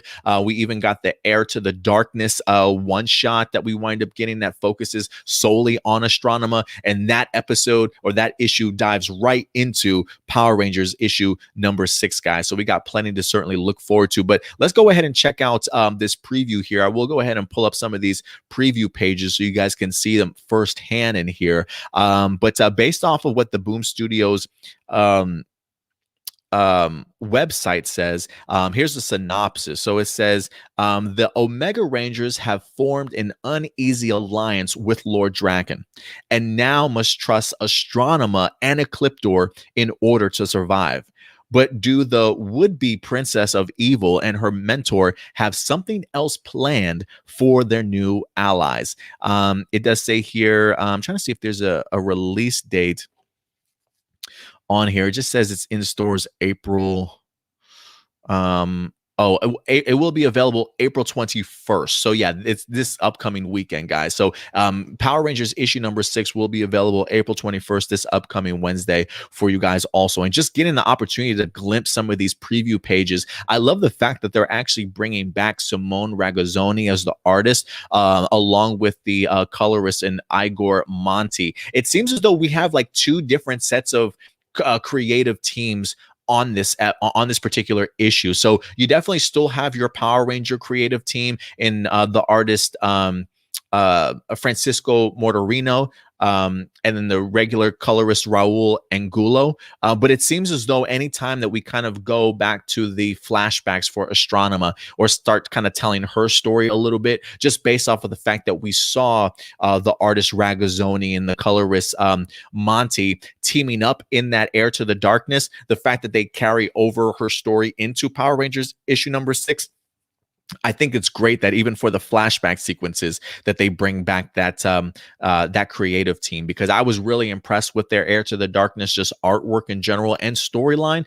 So if you guys haven't had the opportunity to check it out, please do yourselves a favor. But love these preview images, right? Just kind of getting to see the lie, if you will, that Astronema has been told all this time of the Rangers coming in and not only destroying the town, but killing her family and stuff like that. Seeing Darkonda wind up taking taking her and handing her over to a clip door, but also even seeing in some of these preview pages the pushback that somebody like Trini winds up giving them, in the sense of, Rangers would never do that sort of thing, and the idea of a clip door even bringing up like Rangers wouldn't do that. Well, last I checked, you've got Lord Draken here, right? Like, so it is possible for Rangers to go off the hinges if they wanted to and turn evil in here. So I love the pushback from Trini. I love sort of this falsehood of Astronema's past involved, and really the notion of a clip door trying to ask the Omega Rangers for help, who the Omega Rangers at this particular point in time very much are outlaws in this galaxy and don't really have too many friends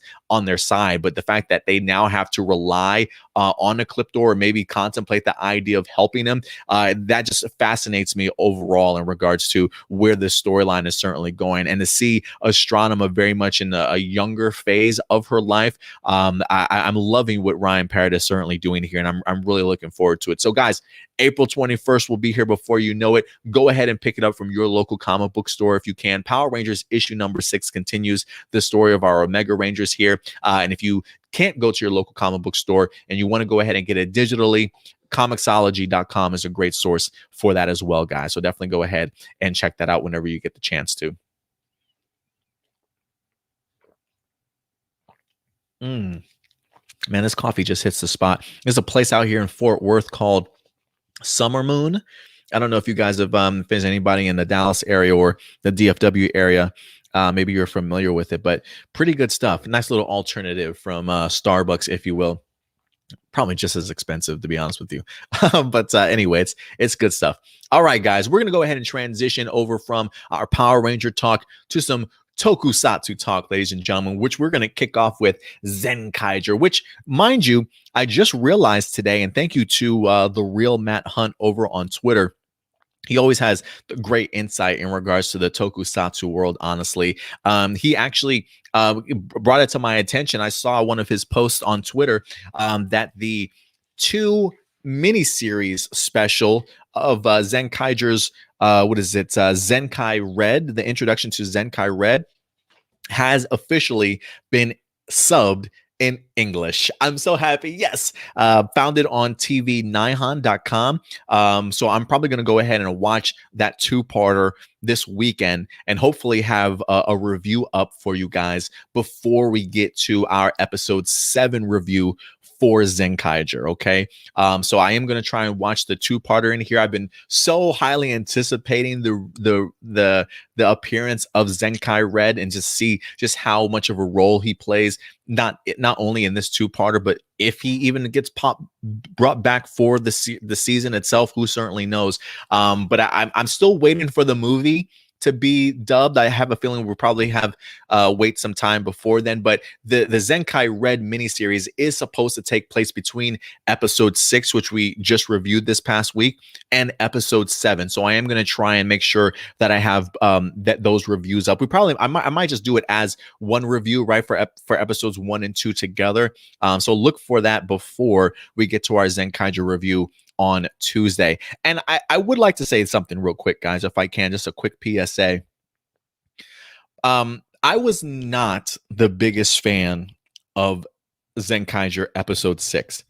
I had a lot of maybe some harsh words to certainly say about it. But mind you, there are some things in that episode I did enjoy. Like, I really enjoy Vroom. There is something really funny about the idea of him being a cleaning enthusiast.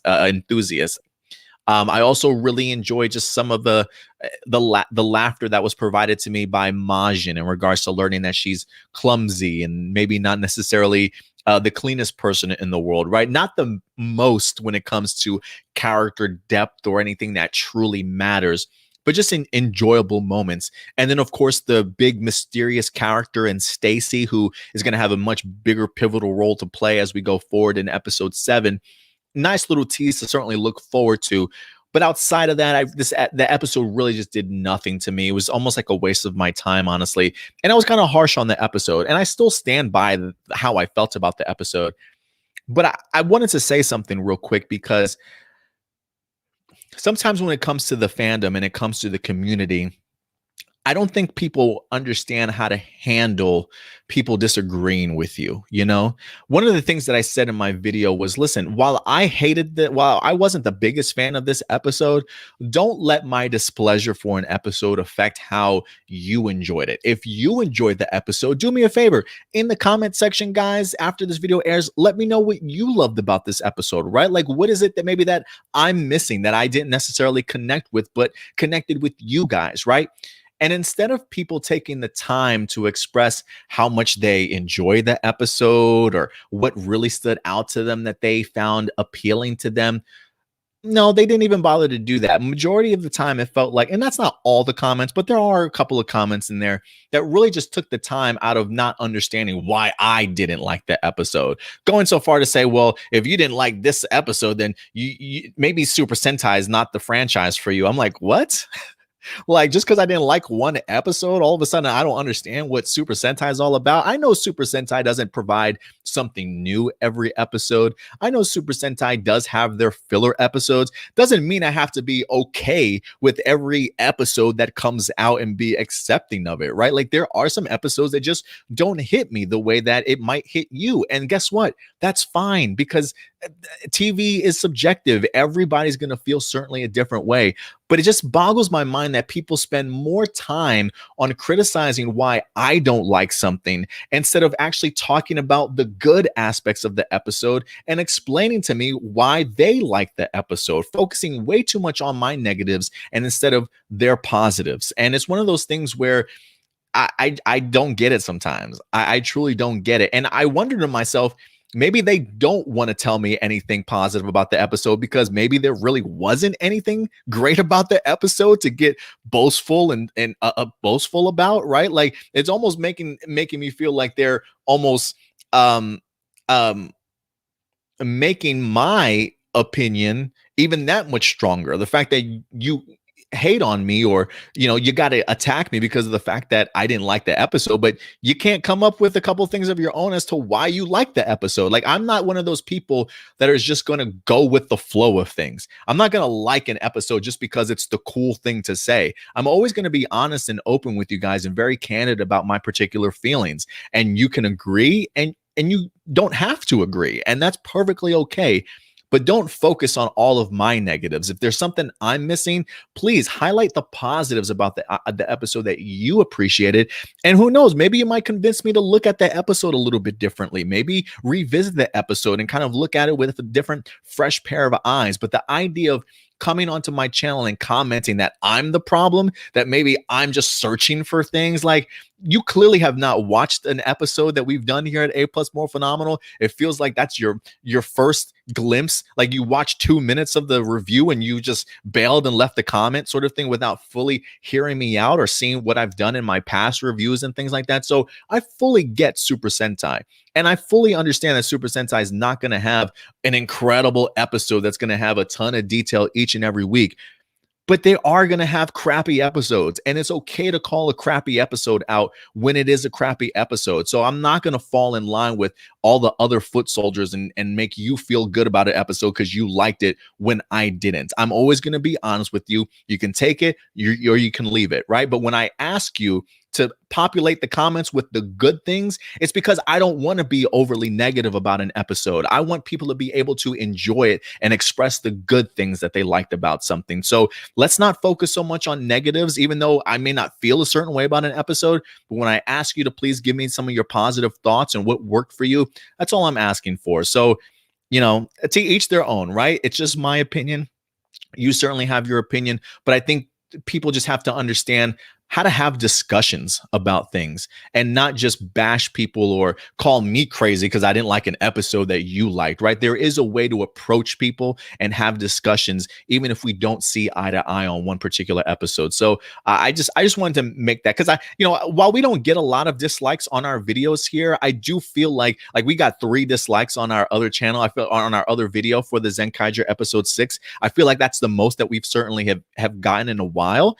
But it's just one of those things that's like, just because you don't agree with my opinion, and that's certainly more than fine. But if that's the case, what did you like about the episode? So let's just work on our communication skills here. That's all I ask. But yeah, anyway, I had to go on just a little PSA in regards to that because that did kind of get under my skin just a little bit. But anyway, guys, going back to Zenkaiger, because we do have another episode coming here this week, episode number 7, that I'm really looking forward to seeing what they wind up doing. Hopefully a really great rebound, honestly.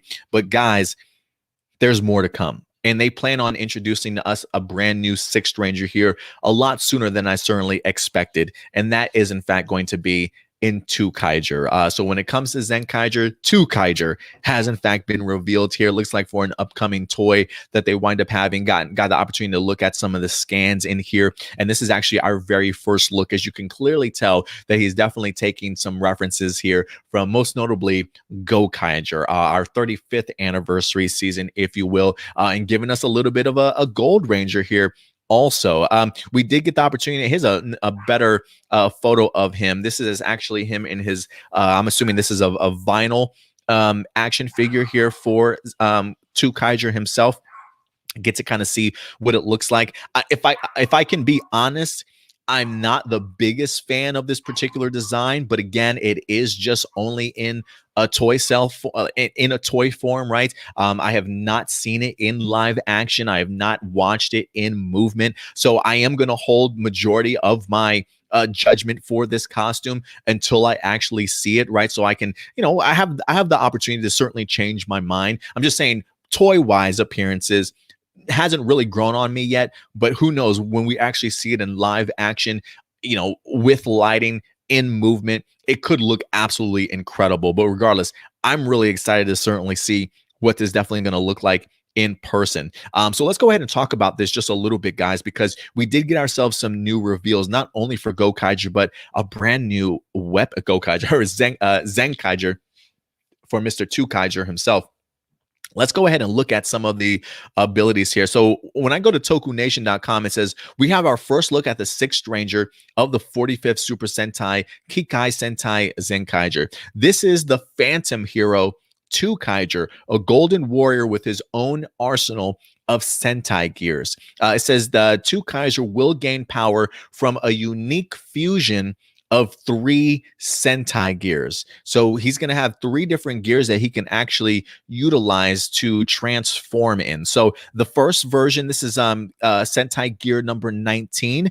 He gets the influence of the O-Rangers in here from the classic Super Sentai team, the O-Rangers, who eventually went on to become adapted into Zeo, which always a big fan of that season, honestly. But this is our first glimpse, toy-wise at least, of what Twokaiger will look like with his O-Ranger influence. He also has Sentai gear number 33, which is going to harken back to some of our Zenkaigers days for some of you guys here. Getting an opportunity to see he's got the sword, he's got that big cloak kind of working for him also. So this is very much influenced to Sentai gear number 33 for Zenkaigers, which eventually turned out to be Samurai for us. And then last but not least, the other Sentai gear he has is number 35, which I believe is going to be more his base form, which is in fact the Gokaiger one. It says the Gokaiger gear will activate Twokaiger's base Ranger form, and he can transform into alternate forms with other gears. So yeah, the Gokaiger will certainly be his original form here, and then he can turn into the O-Ranger influence or the Zenkaigers influence as well. So to use the Sentai gears in battle, Twokaiger will need the Kaizoku Henshinju gear Da Ranger. Wait. It's not the gear Tlinger this time. It's the gear Da Ringer. The gear Da Ringer. And this is what we're looking at here. So he does have himself a brand new weapon that he can utilize.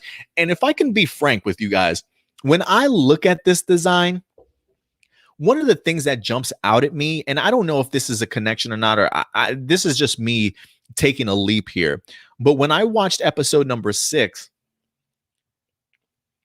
of Zenkaiger, one of the questions that I had was, what is Ijirude working on from the Toji Tendo? We saw Ijirude in his lab, and he's working with a bunch of gears and mechanics, and he's trying to build something. When I look at what he's trying to create, just size-wise, it looks like it could be this, the gear, the ringer. And it makes me wonder, like, is Ijiru creating this for Twokaiser? Um, has this prototype been like stolen in the past and utilized, or whatever the case may be? Because I'm under the impression that this is what Ijiru is creating. If you go back and you watch episode number 6, just the form of it looks like it could eventually assemble to become something along these lines. So I am kind of wondering if this is another creation from Ijiru. Because listen, the idea of the Toji Tendo gears, Sentai gears, right? Who stole whose ideas and concepts, right? Was it Kaido's parents? Was it Ijiru all along? Has Ijiru been working on this gear, the ringer, and this is the one that he's working on? Or is this another prototype that maybe Kaido's parents wind up creating at some point in time? Who certainly knows? But I'm loving what we see here so far. So this, again, this is the Gear Da Ringer. This unique henshin device also doubles as the new Zenkaiger's main weapon, a gun that becomes a sword with a pirate wheel used to spin the gears. And you can see the gears there also. I'm assuming I believe they spin back and forth to go ahead and activate. But it says Twokaiser will be appearing on screen with the Zenkaiger team in the near future. So I'm definitely expecting Twokaiser to certainly pop up at some particular point in time before we even know it. Now, the big question is, who is under this helmet? Who certainly is? Listen, because I'm a big Gokaiger fan, while I don't know who's underneath this helmet, you can't blame me if I'm hoping it's Captain Marvelous. You really can't. While I know that the Toji Tendo are doing their part in regards to capturing a ton of other worlds, for some reason I can always just feel or sense the idea that, like, maybe Captain Marvelous managed to escape being captured, and maybe this is him trying to become another ranger in order to go ahead and help out our Zenkaiger team to maybe get his ranger team back. This is also another anniversary season. It's been 10 years since Captain Marvelous graced our presence in regards to being a part of a team. I do think the actor that plays Captain Marvelous is still in great enough shape to certainly come back and be another member of a team, if you will, his own little phantom. I think what they call him, a phantom pirate or whatever the case may be. What do they say? Phantom heroes, what they referred to him as. So who knows? But a part of me is keeping my fingers crossed and really hoping that it's Captain Marvelous under this helmet, because I really would love to see that actor back. I miss Captain Marvelous. I do. I'm so glad that we got to see him in the superhero the Super Sentai Strongest Battle miniseries, but give me more Captain Marvelous anytime during the week. So, and plus it would be interesting just to see what his attitude and his personality would be like compared to the other Zenkaigers and the Kikainoids and things like that. But again, this is just me being speculating and just being hopeful for a Captain Marvelous return. But we'll definitely see what we wind up getting, guys. But listen, Twokaiser is certainly about to be here, guys. What do you guys think in regards to the reveal here? Some of the toy designs. What are you expecting from him? Definitely go ahead and let me know your thoughts in the live chat or the comment section box below, ladies and gentlemen. Let's see here. Common Rider says he's pretty much Common Rider. He says he's pretty much Gokai Gold if you think about it. Yeah, pretty much. Yeah, Jerry, I appreciate you saying it's actually called Twokaiser. Yeah, some places that I saw had him out had it spelled as Twokaiger. I thought it was Twokaiser myself, so but I did go with the Twokaiser. So I definitely will go ahead and correct that. But thank you very much for correcting that for me. Yeah, as I was reading it, I'm like, oh, wait a minute, they actually have spelled it completely differently. But yeah, I'm really looking forward to what they do with Twokaiser here. What's up, Appreciate you coming through today. Of course, we got S. Karoma in the house as well. Thank you very much. Some fresh faces, familiar faces certainly popping up in here. So thank you very much, guys. All right. Let's see here. What else we got? We got 2 more stories. Yeah, we got 2 more articles before we get into your guys' live viewer questions here.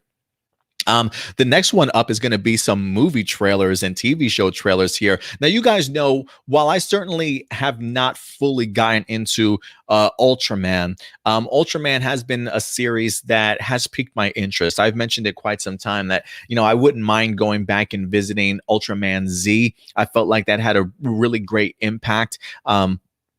on North America audiences here, especially over in Japan and things like that. So a part of me wants to go back and certainly check out Ultraman Z. But guys, it looks like we have ourselves a brand new Ultraman series that's certainly going to go ahead and be joining us here soon. And that is, in fact, Ultraman Trigger. I'm not too familiar. I believe this is actually a remake of the original. It says Ultraman Trigger New Generation Tiga is what they're calling it, according to TokuNation.com. It says it has officially announced the 25th Ultra television series titled Ultraman Trigger New Generation Tiga. It says 2021 marks the 25 years since the airing of Ultraman Tiga. So Ultraman Trigger will serve as an homage to this legendary series. I wonder if that means, and here's a poster, an actual official poster for the series itself.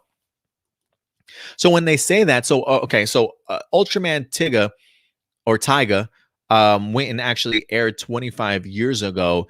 And it says that this will serve as an homage to the legendary series. So I'm wondering, is this like a reboot for a new generation?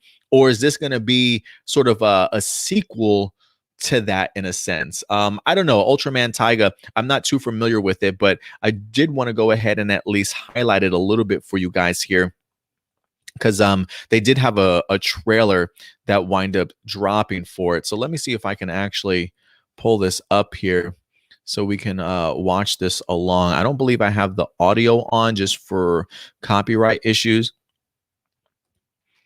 but it looks fascinating to me, to certainly say the least. I do wish that they had English subtitles, but they don't. This looks like we're going to get several different transformations in here. Also, the one thing I got to say that I always loved about Ultraman, though, is the fact that the suits look so clean. They're just so sharp. I haven't even watched an Ultraman like live action battle in quite some time. So a part of me is really excited to kind of see what they have in store. That's another reason why I want to go back and watch Ultraman Z, because I feel like some of the action sequences, just from the glimpses that I've seen, look incredible. But this looks like this is going to be the Ultraman sort of base form, I'm assuming. They always do a great job in regards to its presentation, though. I will give it that. They certainly don't. And I believe this takes place. This also says Trigger stars a young man named Kenjo Manaka, a botanist living on a now colonized planet Mars. I'm assuming this is Mars that we're seeing here. A chance encounter with the Giant of Light grants Kenjo access to the Guts Sparklins and the power to transform into Ultraman Trigger. So it looks like we've got a suit that's ready for Mars. We got a suit that's ready for like underwater, it looks like. And it seems like we have even sky type, it says here. So one that's for the air, it looks like also. So they've got some great moves. I really do love this suit.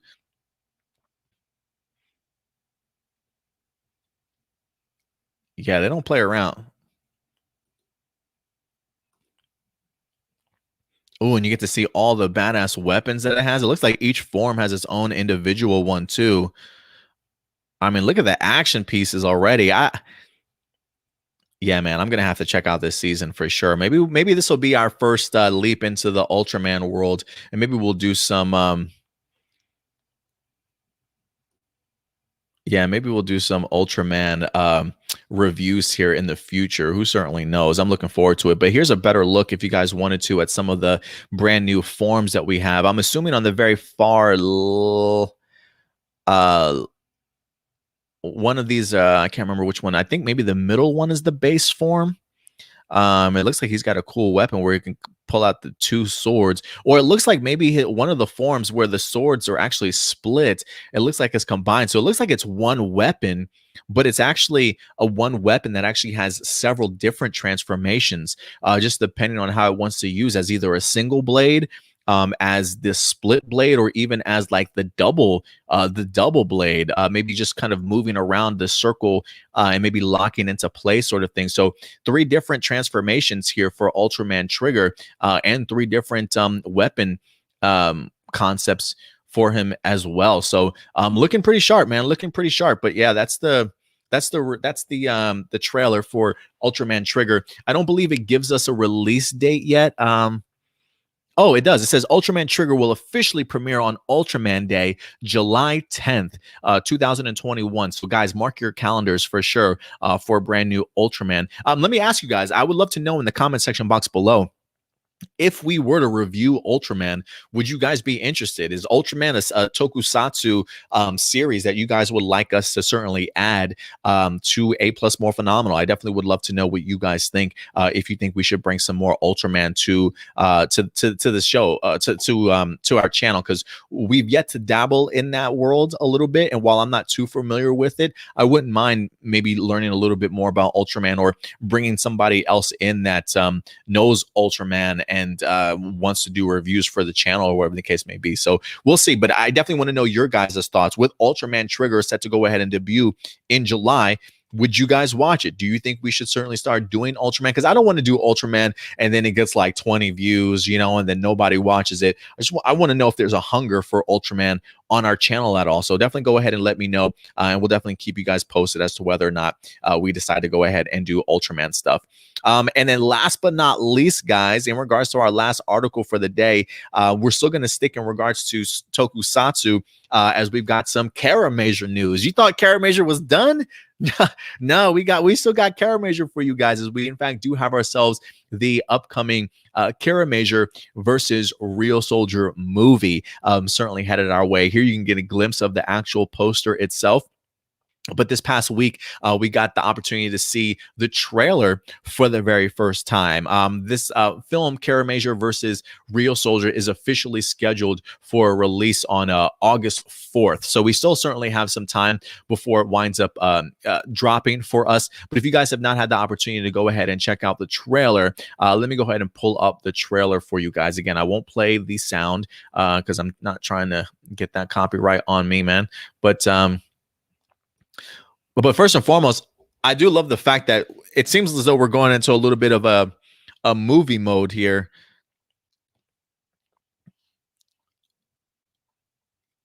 I love the fact of seeing Kanalo trying to suck up to Yodana in here. Good old Cena. I miss her already. Yodan Studio. I love it. That's going to be the battle I'm looking forward to. Bamba versus... oh, crap. Look at that. They even got a dance. They even got a song going on in here too. Yeah, Bombo versus Shiguru is going to be one of my favorites. But we even see they got new forms in here too. Look at the Ryusoulgers. It looks like they have a Karame form in here also. Leaning on that. Oh, those looks like some great upgrades.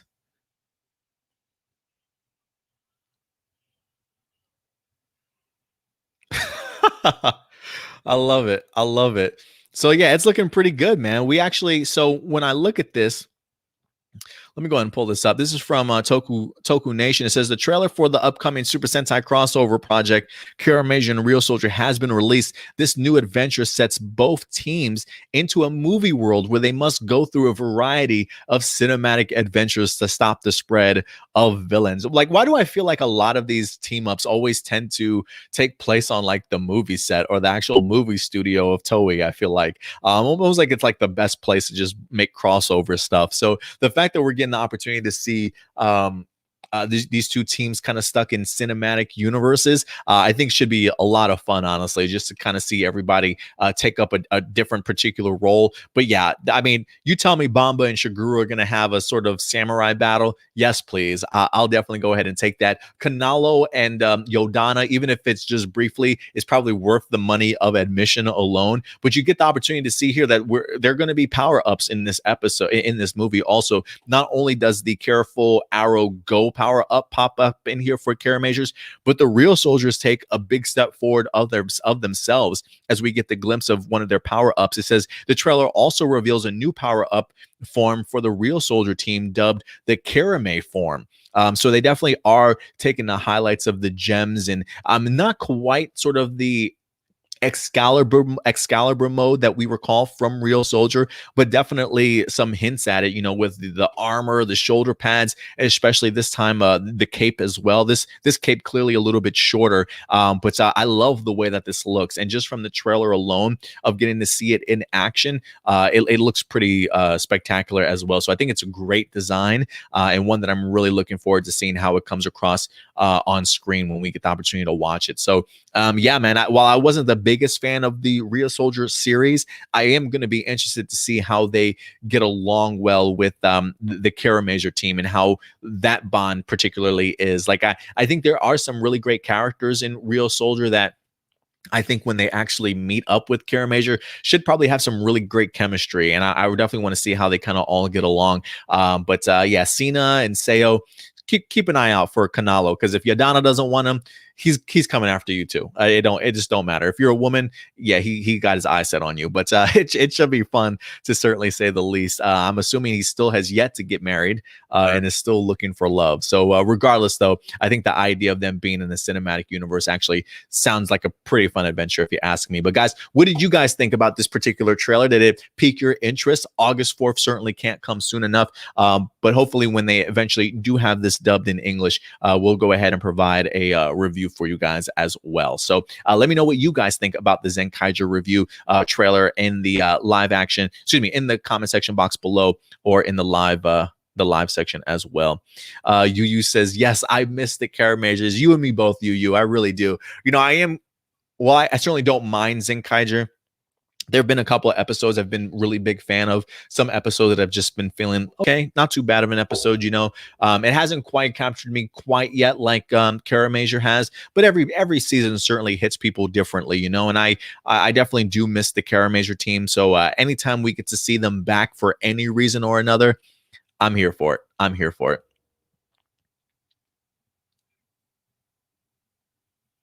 Going back to the Ultraman thing, Common Writer says, just imagine if Mars becomes colonized in the future. Listen, they've got big things in store. I think Elon Musk is trying to get SpaceX not only to go to the moon more commercially, but I wouldn't be surprised if that's the next couple of plans, to start putting stuff on the moon, start creating a moon base, maybe definitely going out to try and explore Mars and things like that. So the idea of colonization of Mars probably won't happen for another 50, 100 years, but the fact that they are at least looking towards the future like that, I think is pretty cool. And so the idea of Ultraman taking place on a colonized Mars, I think it's pretty neat. I think it's neat.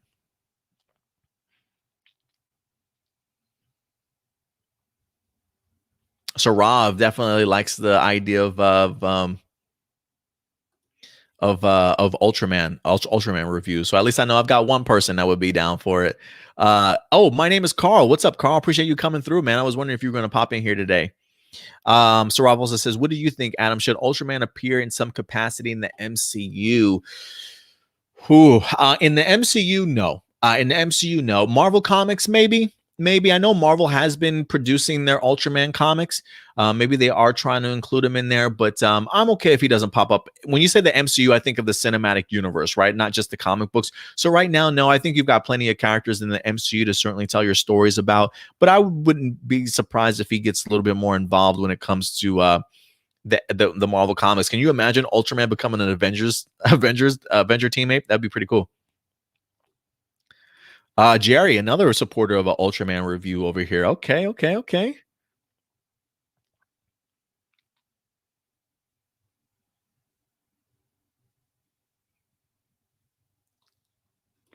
Kidder 96, what's up, Kidder? Says Twokaiser has designed based off of the Gokaigers and will be a good addition to the Zenkaigers. I think so too, especially with this being an anniversary season. If you're gonna celebrate any other anniversary, why not the 35th one with Gokaigers, right? One of the more popular ones for sure. Again, I'm keeping my fingers crossed that it's Captain Marvelous under there though.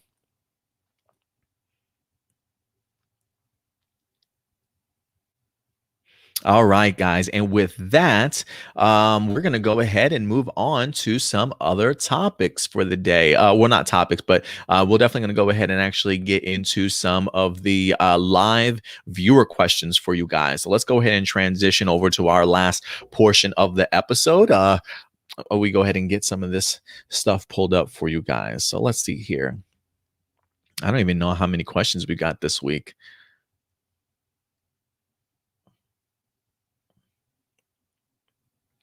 We actually got quite a few, guys. So hold on to your horses. We might be here for a minute. I was hoping to avoid a 3-hour show, but we'll see what happens. Jessica Fryman, which Ranger team would you like the Dino Fury team to meet one day? And which older Super Sentai season would you like to see become a Power Ranger one day? Jetman. I would love to see Jetman become a Power Ranger one day. I just rewatched Jetman for a Gokaiger episode. We did a reaction for earlier on this week. Jetman, I think, would be fun for a Power Ranger season. Which Ranger team would you like Dino Fury team up to meet one day? I still would love them to meet with Beast Morphers. And I personally would love to see the Dino Thunder team, even though it's probably a highly unlikely probability. Yeah, for me, Dino Fury and probably Beast Morphers for sure. Because I would like to see the Dino Furies meet other Dino teams as well. Adrian, what's up, Adrian? It says, hey, Adam, was episode 8 of Dino Fury really the mid-season finale of season 1? And do you think it did a pretty good job? Or was it just another episode? I think if it was just Mick stuff, no Nexus Prism, like if he was, hey, I'm just here wanting to take selfies and meet new Rangers, then maybe it probably would have been more just another episode, with a life lesson. But based off of all the additional lore, I feel like Simon Bennett wind up creating, letting us know more about the Nexus Prism. The connection it has here with Zato, seeing what the Morphing Masters have created in its past in regards to the powers for previous previous seasons, seeing what the Nexus Prism was doing in the ocean as very mysterious, the Void Knight stuff. I really enjoyed the mid-season finale. I thought it did a really good job of at least having us anticipate to come back for the second season. So I thought they did a pretty good job with this. Not necessarily the traditional cliffhanger of to be continued, but just as good of a job and impactful with all the other stuff that they laid the groundwork for. How do you feel when the original command center from Mighty Morphin the Turbo was destroyed, and didn't it feel like the new beginning for Power Rangers was coming? Yeah, it did. I thought that was a bold move that they did. I mean, we were so acclimated to seeing the command center, and it had so much impact and emotion on us, right? We just connected with it to kind of see the villains win in a sense and take the Power Rangers down a notch and force them to have to kind of regroup. Like, it's okay to let the villains win from time to time, right? The Power Rangers don't have to walk out of every episode with the W. So whenever I see a Power Ranger team, see the Power Ranger team take an L or something of theirs get destroyed or fallen apart, I love the idea of it, meaning that that just means they have to fight harder and maybe gain a new power up to overcome those type of moments. So yeah, it definitely felt like a new beginning, or it definitely felt like a new beginning for me when it comes to Power Rangers. Why do you think RPM was one of the best series of Power Rangers? And what was your reaction now that Evox was revealed as Venjix in Beast Morphers? Do you think Dino Fury might give us a twist at some point later on? I do think Dino Fury will have another twist. I don't know if it's going to be as impactful as Venjix, but I wouldn't be surprised if there are connections to previous Super Sentai seasons that Simon Bennett is kind of hiding within this series. I don't think they're dependent on that, though. I think the example of Mick only being around for one episode right now, at least, is an example of that they really want this series to stand on its own. But I don't think Simon Bennett has a problem of making connections. So I don't know if it's going to be as connected as, say, Beast Morphers was with season 2, with all that goodness that we wind up getting, and the Venjix connection. I thought that was just pure genius. I don't know if that was Chip Lynn's idea or whatever the case may be, but I thought it was pretty genius. But I do think that there will be some twists at some point in time in Dino Fury. Just don't know if it's going to be at the level that the Venjix stuff certainly was. But when it comes to RPM, I mean, the production value was just unlike anything that I ever seen. I felt like the attention, the detail, the characters, right? They definitely had a vast majority of different types of characters. The way that they all kind of came together had really great chemistry. The comedic factor, right, allowing one of the Rangers to be one of the comedy aspects in this season. Great action, also. I mean, I always felt like Disney era, despite the fact of not really feeling if they even wanted Power Rangers. It's amazing to me just how like how much effort they still actually put into making something like RPM. It just felt significantly different. And I think also the idea of a post-apocalyptic world is pretty damn cool. You know what I mean? To be able to kind of see a ravaged world with still a Power Ranger team, I think that really goes a long way of a fresh take on the series. You know what I mean? So I think that really appealed to a lot of people, just thinking outside the box. I'm handsome, dude, says yeah, rank your favorite Yellow Rangers and Power Rangers. I feel like that's a video in and of itself. I'm just gonna write this down, like video ideas that you guys are giving me. Favorite thing of the 25th anniversary of Power Rangers and past crossovers. Favorite thing, I will at least answer the favorite thing of the 25th anniversary. While it did feel like a bootleg Shattered Grid kind of storyline, I love the ability. I love the idea of bringing back past Rangers. The fact that it wasn't just one group of Rangers. Granted, they probably could have done a better job of expanding their stories, explaining how they all got captured. You know, like even if they spent just 5 additional minutes of showcasing these Rangers getting captured or fighting at least for their lives before getting captured, I would have liked to have seen more of it. But I really enjoyed it. I thought the action from JDF and the fighting sequence was great, especially even the extended stuff that we wind up getting. A little bit generic at times, you know, because it did feel like a bootleg, like we really wanted to do with Shattered Grid stuff, but we didn't really feel comfortable pulling that trigger. So we did our best to kind of give you a watered down version of it. But I really love seeing just the teams together. The teams just really made it work for me, honestly. So I thought that was pretty cool. Let's see. And then have you heard of Super Sentai spoof parody series Akiba Ranger? Yes, I have. If so, what did you think of it as a spoof of Super Sentai and Power Rangers? The one thing that people will learn about me is that while I do have a funny bone in my body, I do like to laugh. I truly do. When it comes to Super Sentai, sometimes an overabundance of comedy and parody is not really my cup of tea. You know, I kind of like my Super Sentai series to have comedy in it, but still also be more of a drama, maybe take itself a little bit more seriously. I don't mind it being lighthearted. I mean, Kiramager for the most part was pretty lighthearted, I feel like, you know, but still had a personal family drama involved in it, right? Some really great emotional stakes involved. So it definitely had a great balance, but was still kind of fun loving and made you smile and laugh at some great characters. But sometimes parodies and spoofs and stuff,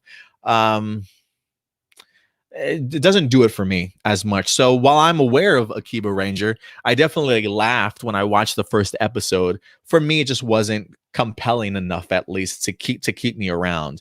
You know, maybe more came out of that series than I'm even aware of because I didn't fully give it a chance.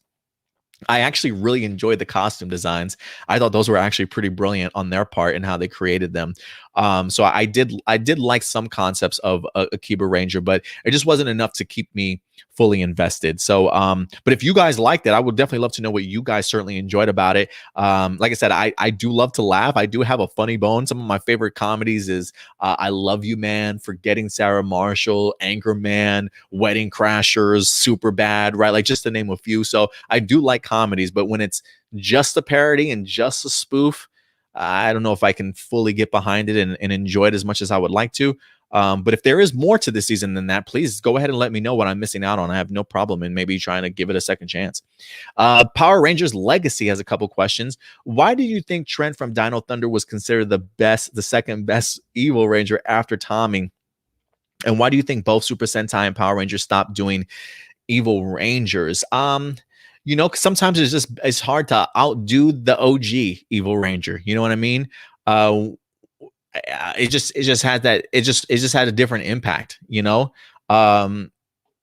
we had never seen anything like a Tommy Oliver the first time that it happened. I mean, talk about laying the groundwork for future Evil Rangers and sort of setting that bar, if you will. I think Trent was great as an Evil Ranger.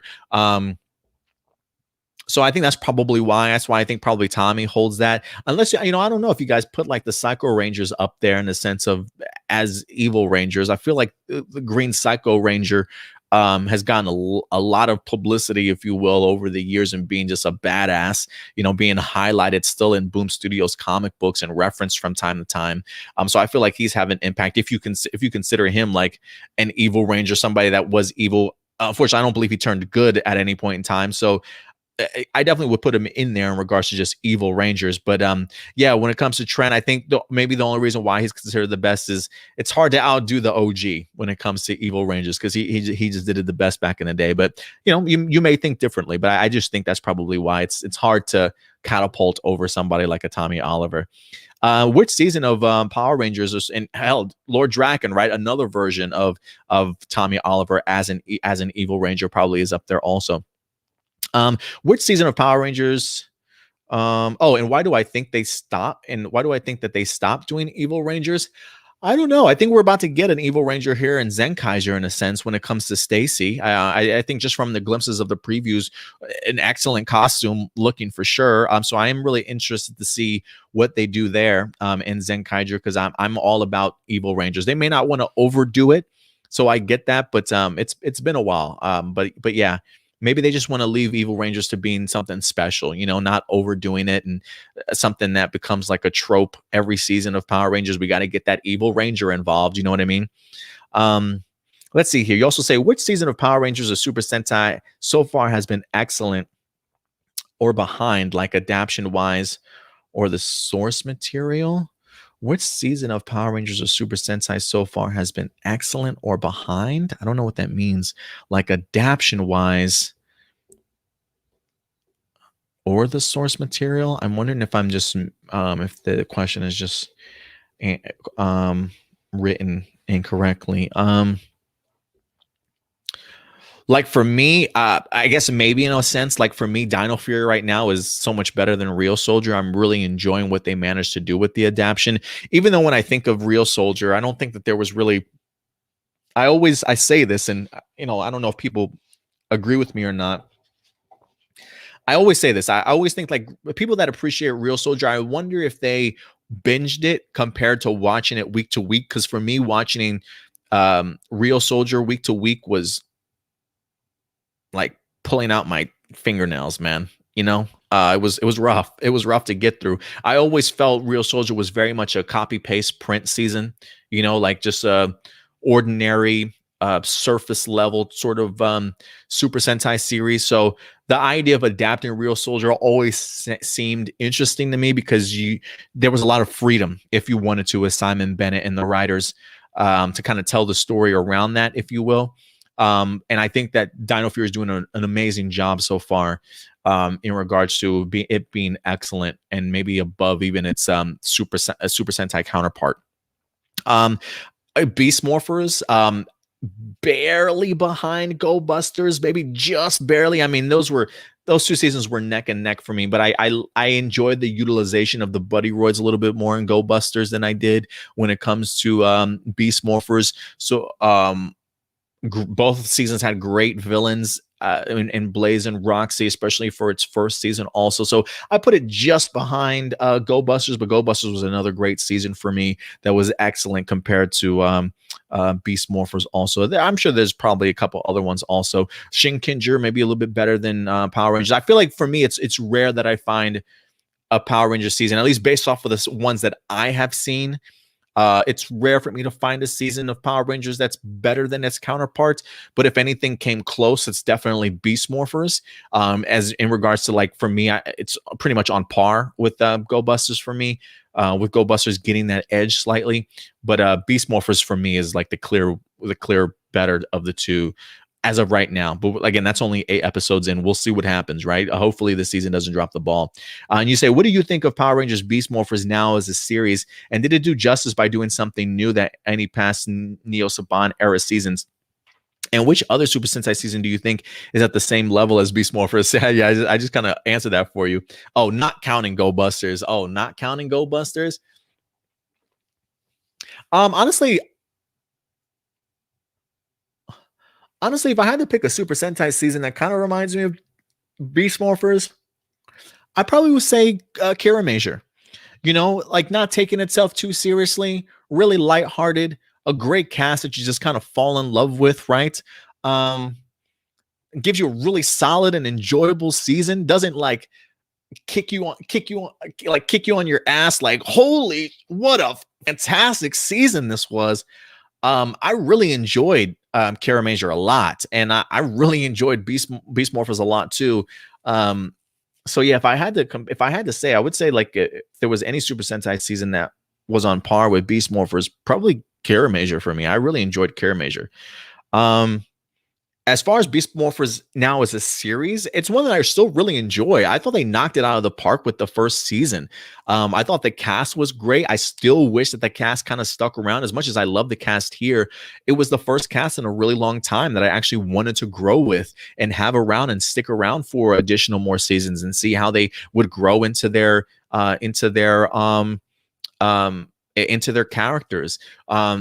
This was the first time in a long time that I felt like even the creative team, writing wise, was taking their creative handcuffs off. Now that Saban was sort of out of its way, you know, them kind of pushing the envelope just a little bit more as to what we were certainly going to get, and introducing us to a ton more Power Ranger lore than even I certainly expected. Not the best season overall, like perfection wise, but really a ton of enjoyable things, and it still holds itself as one of my favorite seasons of Power Rangers in a long time compared to anything that we got out of the Neo Saban series. So it still holds up to me regardless of how I'm feeling about Dino Fury. It's certainly still a season I really enjoy.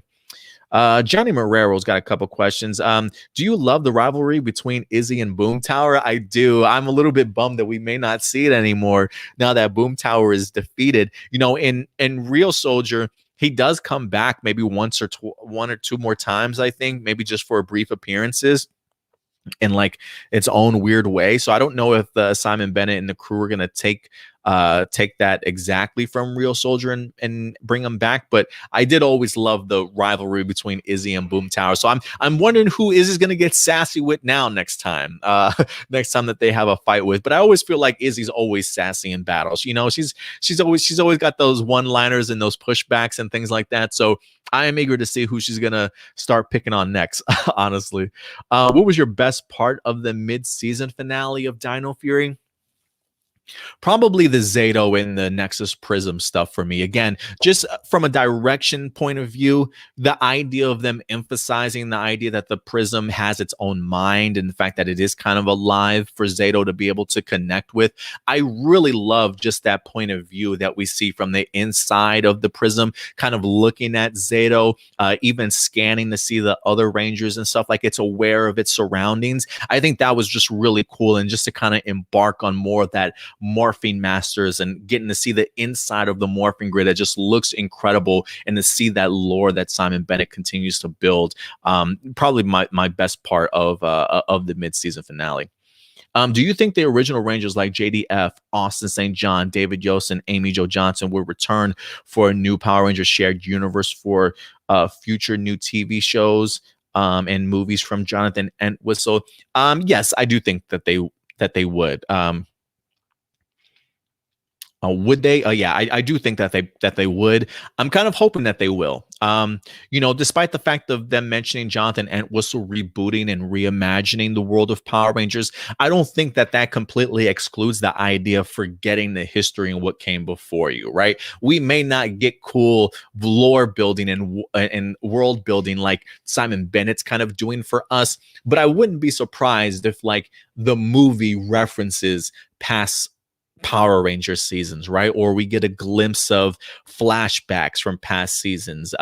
You know, maybe there is an Austin St. John or a JDF that's there to hand over the baton to a new group of teenagers with attitudes, or whatever the case may be. I would like to see some sort of inclusion, right, to kind of wrap up 28 years of Power Rangers neatly by having the original Mighty Morphin Power Ranger team or a couple of cameos there, but then using them to kind of wrap up this whole entire Power Ranger lore and then push forward with a brand new cast of characters and villains and things like that, but never truly forgetting where you came from, but still giving us that freshness. And so I'm really hoping that there's a little bit of a blend that Jonathan Entwistle gives, a little bit nod to all the nostalgia and everything that kind of came prior to us, and really seeing them take that leap forward after that. So we'll see, but I would like to see them come back if at all possible. This is from AJ. He's got a couple questions. What do you guys think of episode 8 of Dino Fury and Mick's return? Did it feel like Ninja Steel all over again, or consistent as part of Dino Fury? A little bit of both. I think a little bit of both. I think with Mick, you automatically bring in that sort of more lighthearted storytelling, Homeboy's out here doing his best Mr. Mixelplick impressions from Supergirl and Superman, just popping up randomly, right? Pretending to be, shape shifting to his heart's content, from a package to a basketball to a bird to a race car. I mean, that type of stuff in comedy and lightheartedness surrounding Mick definitely has those Ninja Steel vibes to it. But one of the things that I mentioned was the fact that it's Kelson Henderson. He knows how to portray this character. He's been in Power Rangers for years, right? He knows what he's doing. He knows what he's doing. And so even though we did get a little bit of that Ninja Steel tone in here whenever Mick was on the screen, I felt like he kept it in its lane. Like, it never got too out of hand, with the exception of maybe the race car with the bumping up, the funny music and stuff might have been that its peak. But other than that, I felt like they still very much made this consistent with other Dino Fury stuff that we've seen so far. And again, the idea of Mick only being around for one episode, maybe he'll pop up again, I think shows that it's also trying to be a consistent part of Dino Fury too. What were some of your favorite cliffhangers of Power Rangers and Super Sentai? I mean, does the Super Sentai even really have cliffhangers? Because I feel like they never really take any breaks. I mean, maybe episode cliffhangers and you just jump into the following week's episode, the next week's episode and jump right into it, sort of thing. I'm sure Kiramager had some great ones, like Juru's death. Is he alive? I mean, I feel like just watching the preview alone, you're like, yeah, I'm expecting him to kind of come back and things like that. So they've had some great ones. Off the top of my head,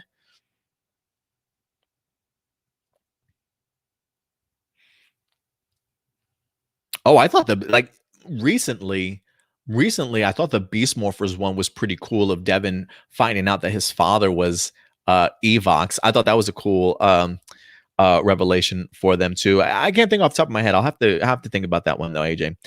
Do you agree that Dino Fury so far feels like a Disney era season in a way? I do, yeah. What do you hope the show does later on that is both refreshing and a nod to past seasons that we have not yet noticed? I'm cool with more connections to past Ranger teams. I would be okay with that, like the continued lore building. I hope they certainly continue to do that. I really hope we get more flashbacks of Zato in his life. I'm wondering if the appearance of Io is certainly going to go ahead and Ion. I am wondering if that'll bring back some memories for Zato. I want to see more of Rafcon in his time on that planet. I definitely want to continue to learn more about him for sure. And I will say too, it is interesting, Zato has mentioned the idea of like the love of his life, that he was happy, that he had a family. And then unfortunately he kind of wind up getting taken from him after the Zord battles. Like, I wonder if maybe his love of his life is still awakened too, right? I wonder if Zato will have an immediate connection to Void Knight, of seeing what he's fighting for in regards to trying to save somebody that he deeply cares about and loves.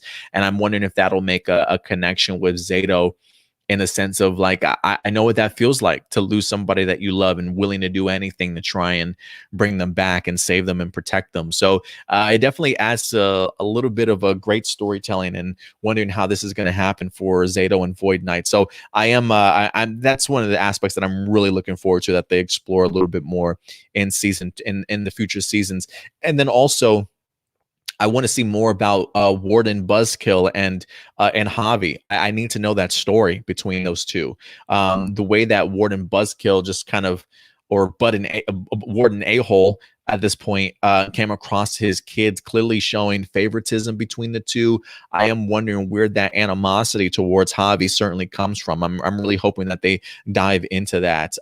Amelia and Ollie, I definitely want to see them explored a little bit more, also in regards to just their friendly rivalry. I don't want to say if it's a rivalry or just their differences. You know, I definitely would like to see them both continue to understand each other a bit more as the season progresses. Man, we got a ton of questions, guys. JB says, what? Who do you like more, Crayon or Mucus? Oh no, JB, don't make me. No.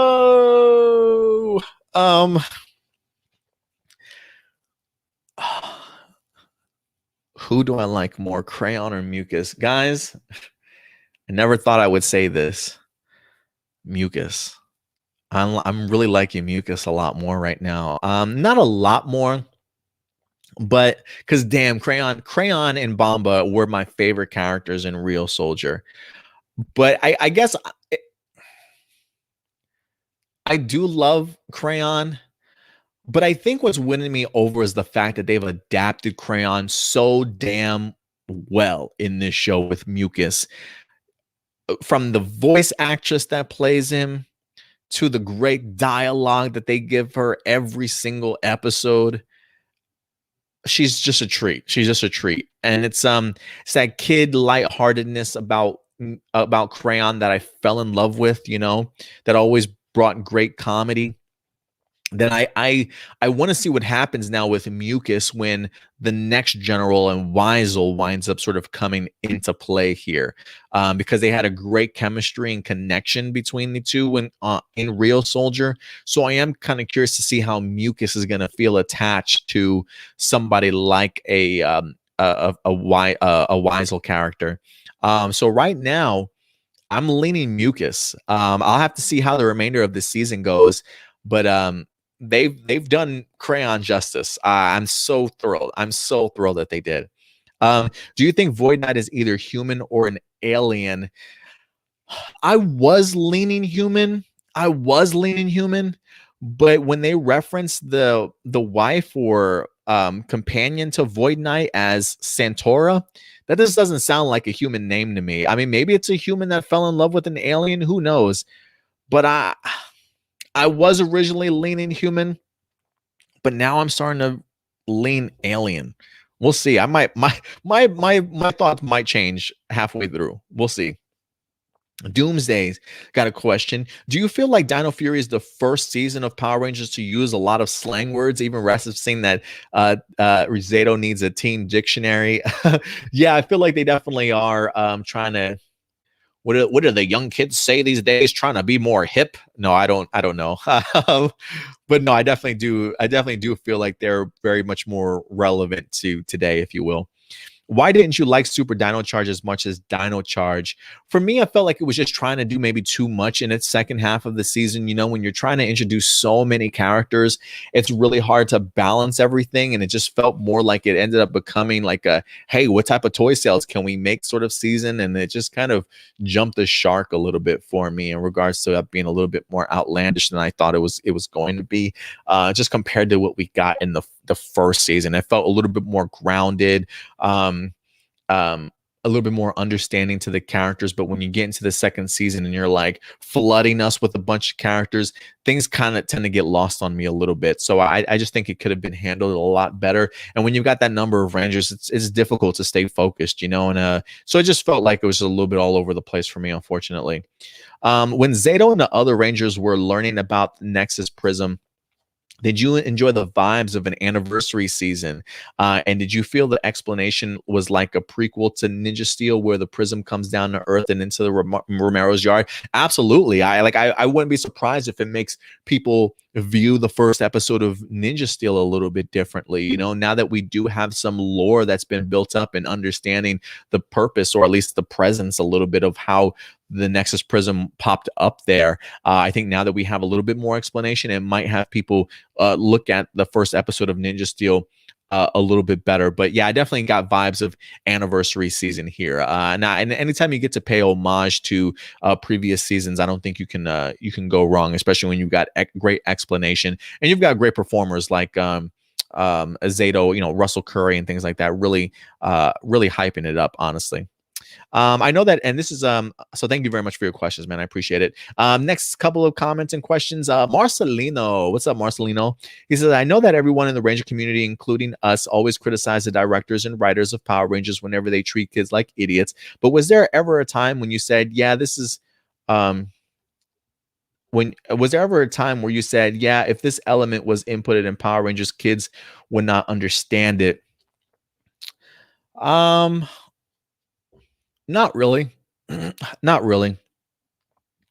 I mean, granted, I'm not asking them to do like to input like super over the top stuff, that maybe as you become more in your adult life, you start to understand.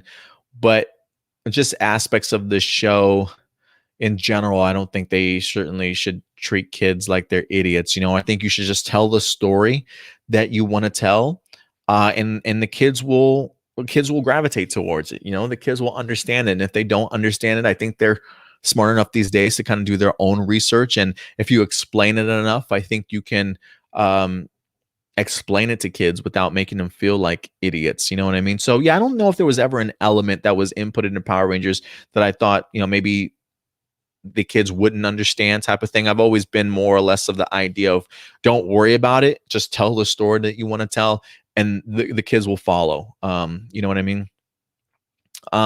Before we stopped during Power Rangers videos, Ranger Review had some suggestions on how Hasbro could fix bad Power Rangers seasons.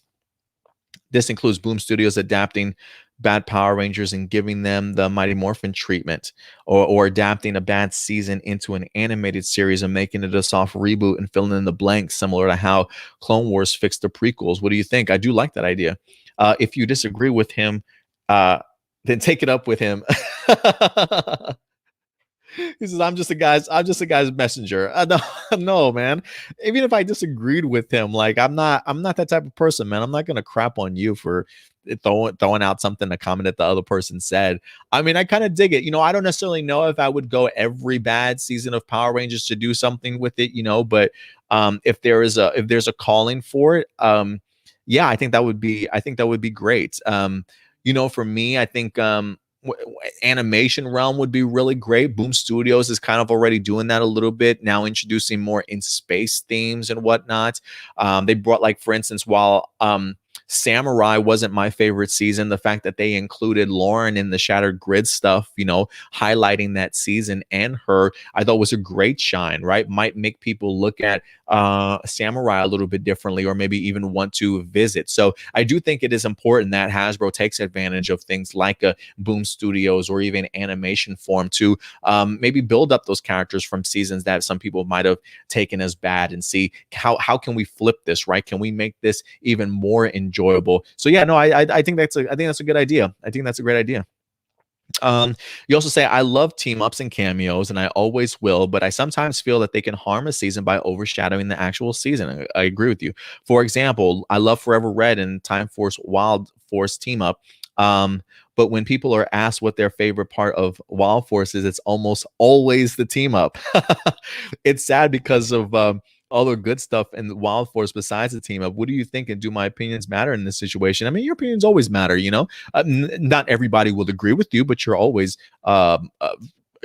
certainly able to have your own opinion. He says, of course, I'm joking. Of course they do. You got me there, Marcelino. But what do you think? I mean, I will agree with you. I do think that cameos and team ups can sometimes overshadow a season.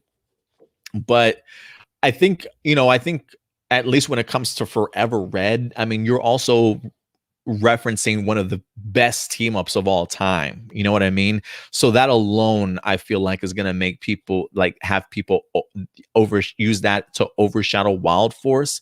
But Wild Force is a great season. I rewatched it and I really did love, I even love Cole even more the second time around, honestly, and a lot of those characters. Danny and them definitely grew on me for sure. But I get what you mean though.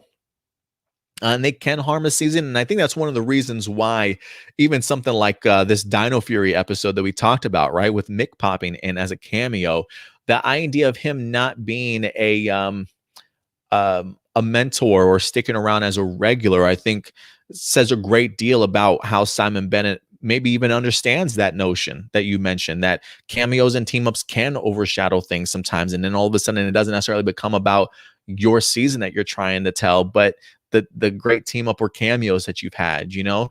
So to be able to only have them around for one episode and then kind of moving on, I think shows me that they at least want to focus on making Dino Fury a great episode that's not dependent on being great because of its team ups or cameos. So I think what you mentioned, Marcelino, is even being taken into consideration by somebody like a Simon Bennett. But you do make a great point. But I just think when it comes to Forever Red and the Time Force and Wild Force sort of team ups, that Forever Red's a hard one to not like. If that Forever Red was in any other season, even Wild Force, I think it probably would have overshadowed that also. But I don't think you're wrong. I do think that there are moments like that. I just don't know if that probably not every season, but there definitely are for sure. Marcelino, I agree. L'Oreal, what's up, L'Oreal? Simon's the best thing that ever happened to Power Rangers. Am I right? In current era, yes. In current era, yes. I definitely will agree. It definitely takes that Neo Saban era bad taste out of our mouth just a little bit. You know what I mean? What's your favorite part about Dino Fury today? Going back, I already mentioned the Zato and Nexus Prism stuff.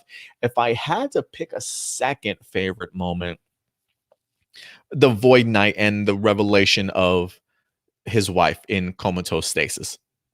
Because I just think, as far as adding depth to your villain, which I think is always a great thing to do, you don't want it to become, oh, he just wants power and he wants to destroy the Rangers. Every villain wants to do that, right? What makes this guy special or different, or gives our Rangers maybe hesitancy to maybe think about some things further on in the season. So the Void Knight stuff definitely won me over this week. Also, when I saw Mick, I wasn't sure about him, but the episode proved that he's pretty cool. Plus, his shape-shifting was awesome. Well, I'm glad that you enjoyed his shape-shifting, L'Oreal, for sure. He definitely did go ahead and bring that lightheartedness to this episode. So, yeah, I definitely don't mind anytime you want to bring Kelson Henderson back, for sure. There's so many things about storytelling and world building in Power Rangers I so need to know. And trust me, Simon Bennett will have answers for you, for sure. It's hard to think if he wouldn't. You know, I think they have a great idea of the story they're trying to tell. It looks like we have two more emails here. My name is Carl, Mr. Dino Fury himself. A couple questions. What did you guys think about the mid-season finale of Dino Fury? And what do you hope to see when the show comes back? Did it satisfy you for the break? Well, I will answer the last part because I feel like we have talked about the other two as far as what I'm hoping to see when we come back from hiatus. Clearly, for at least when we come back, I'm definitely looking forward to seeing the Gold Ranger. Whether or not we get the Gold Ranger the very first episode or maybe like the second or third into it, I would be okay with whatever Simon Bennett wanted to do. The fact alone that they decided to not pull the trigger in this episode is a win for me. I think it was a brilliant idea to hold off on the Gold Ranger until we come back, because you're making people want to come back for more. So I'm definitely looking forward to the Ion and Gold Ranger stuff for sure. Did it satisfy me for the break? For me, it certainly did. I know some people it definitely didn't. It didn't have that. For some people, it didn't feel like it had that cliffhanger mentality because it didn't have that like to be continued at the end.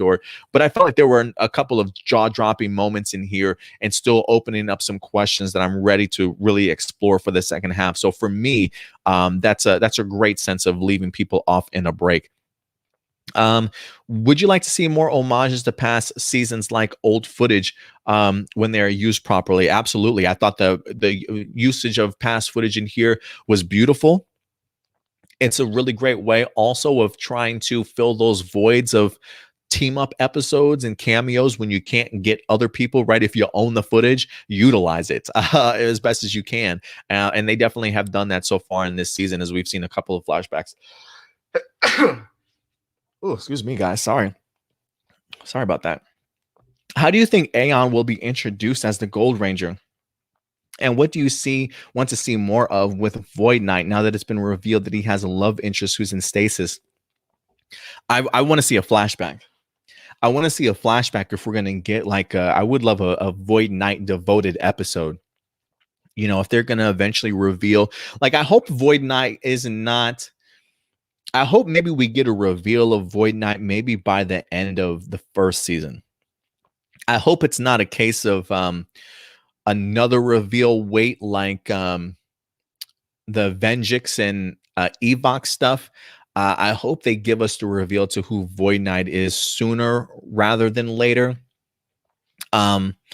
Because I do want to have some sort of connection, especially if the character has a connection to one of our heroes, whether that be Ion or whether that be Zato himself, or maybe he's another person. Maybe putting a face to somebody behind the mask and the helmet would be really great. So I wouldn't mind seeing flashbacks to maybe see how Void Knight got to this particular point to continue to add those additional layers. You know, who is this Santora person that he's trying to save? I really would love to see other things like that. So hopefully not. You know, maybe that's something that we get for the actual finale of season 1. But I want to see that prior. How does Ion get introduced? That's a tough one. I have no idea. Is he going to just creep out of the bay like the Secrets of the Black Lagoon monster or something like that? You know, like is he going to show up at school one day randomly on track and field talking to Izzy? I have no idea. Yeah, I have no idea, man. But I'm looking forward to it. Let's see here, and then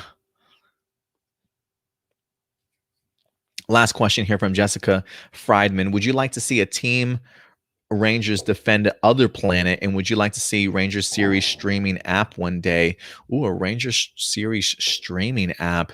I would be cool with that. I just want to be able to have all the access to Power Ranger episodes in the past available to me, honestly. So if that's a streaming app where they have it on all on all on YouTube, finally, I'll be okay with. Which, if I'm not mistaken, I do believe episodes number 3 and 4 of Dino Thunder are now on the Power Rangers official YouTube page now. So I do believe they have the first 4 episodes of Dino Thunder on there. Would you like to see Power Ranger teams defend other planets? Absolutely. That's why I would like to see another in space tribute. That's why I'm kind of hoping that the 30th anniversary is like a Super Sentai, you know, it's a Q Ranger, maybe adapted season, or the 30th anniversary being in space. I would like to see other planets kind of brought back in here instead of everything just revolving around Earth. But clearly Earth is a pivotal point when it comes to this the galaxy and the timeline for Rangers. But yeah, I would like to see more planets and other Rangers defending other planets. All right, guys. I think out of all the questions, I think that's actually going to go ahead and do it for our episode today. I'm trying to see if there's any last minute stragglers in the comments.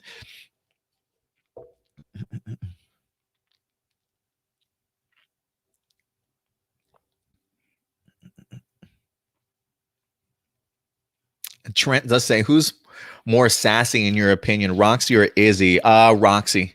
Roxy right now is a little bit more sassy in my opinion, but trust me when I say Izzy is not far behind.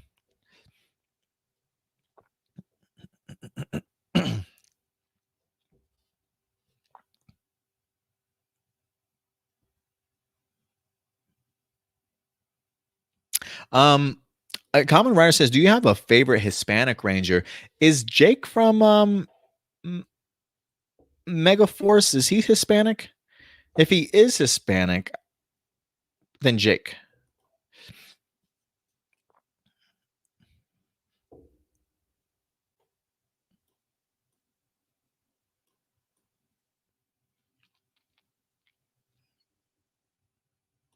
Byron does say, after Gold Ranger joins the team, do you think that Void Knight will join the team towards the end of season 1?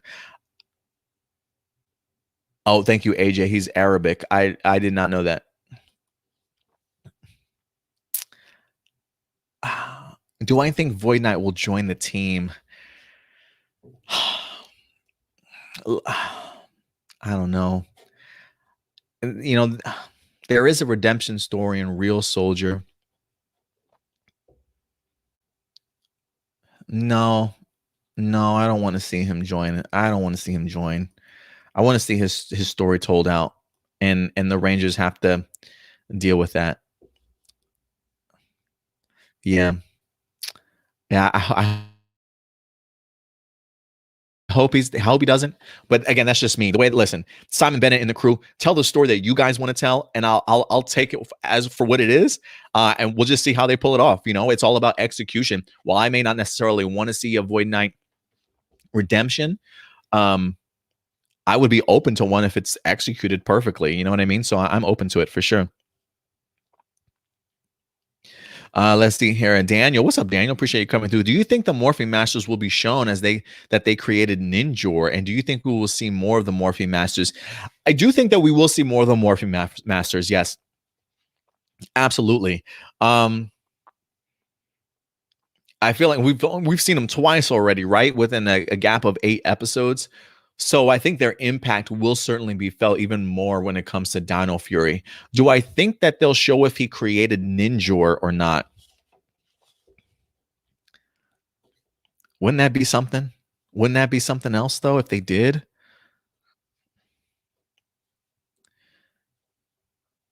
You know, I would probably want to learn more about Ninjor and just some of his origin stories. Because I'm trying to see if that's possible. Because the morphing grid is just still one gigantic mystery, you know? If that's a power set that the morphing masters wind up creating, or if it's something that the morphing grid on itself wind up doing. I don't know. I don't think so. Like, I don't think they've had every well, I do think that they in the show clearly states that they created other mystical artifacts to give Power Ranger teams powers. Whether or not they single-handedly created every power source for Power Rangers going forward, I don't know if that's what's implied. Or if they just had a hand in some and they just let the morphing grid kind of just do its own thing after a while, you know what I mean? Putting stuff in place and then seeing what the morphing grid does. So I don't know if they single-handedly created Ninjor, but if they did, it wouldn't surprise me. So right now, I'd probably say no. And then AJ does ask, do you think Ion will be the original Dino Fury Gold Ranger from Ravcon or a successor in present day? Ooh, a successor, huh? I didn't even think about that. I would be cool with him being a successor. I don't think he's going to be the original Dino Fury range. Oh, man, I don't know. That's what I love about this season, man. I really have no idea. Like, a part of me wants him to be from Ravcon, but a part of me doesn't either. A part of me, you know, in Ryusoulger, the Mosa Rex and the Sea Tribe were separated at some point in time. I am wondering if Ravcon has a story like that also, where maybe Ravcon's tribes also separated, and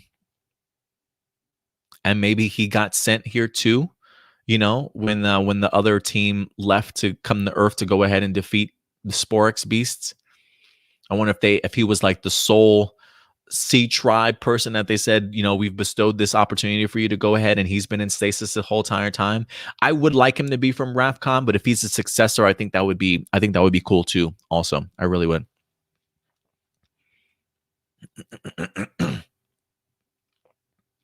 All right, guys. Yes, he says both him and Zato have weird names. Yeah, that's why I'm saying it's hard for me to imagine that he's not from Ravcon, but if the idea of him being a successor also could lend to that as well. All right, guys, I think that's going to go ahead and actually do it for us here today. So thank you very much, guys, as always, for certainly coming through each and every week. We really appreciate getting the opportunity to talk not only Dino Fury with you guys, but also Power Rangers and Tokusatsu in general. And always remember, guys, just because of the fact that we may not have a Dino Fury episode for you guys next week, we definitely will be continuing to provide you with great content, wrapping up all the news that winds up dropping. Oh, sorry, that was my dog. I guess the girlfriend is home. So yeah, maybe it is time for me to go ahead and actually start wrapping up. But yeah, guys, don't worry. Even though we won't have a new Dino Fury episode, we will be back next week to go ahead and review all the information that dropped throughout the week for Tokusatsu or Ranger news for you guys. We definitely will continue with our Super Sentai reactions and reviews as well throughout the week. And then, of course, maybe we'll even have some interviews along the way, along with other individual Dino Fury episodes or just topics in general to certainly go ahead and talk about for the week. So we'll definitely go ahead and keep you guys posted. But remember, if you guys want to go ahead and continue to support the page in any other way, we do in fact have ourselves a Patreon page. So go ahead and check it out, patreon.com/A+opinions.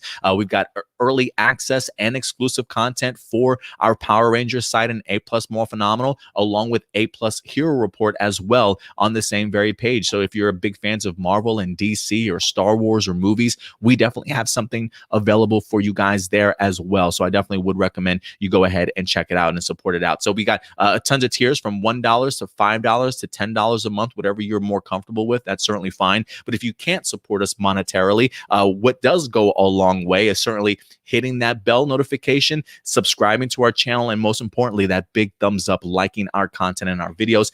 So if you're in the live chat, if you haven't done so yet, please go ahead and do so. And that definitely does allow YouTube to recognize our work and certainly recommends it to other people. But other than that, guys, I think that's going to do it for us. I will say this real quick. Shout out to oh, JB says what? Couple other things. Blossom does say Antonio is the only Ranger I know who's Hispanic. JB says what does bring up Carlos as well as Danny. Maybe Danny. Danny might believe that. I believe Rocky is as well. You're out there. I believe you might be right also. Thank you very much for bringing that up, JB. So there are quite a few. But I wanted to go ahead and bring up whatever here for popping in. Thank you very much. There's been kind of an overarching question about what happened to Radeon. What if Ion is from a modern day Rafcon because he has the gun instead of the medieval sword?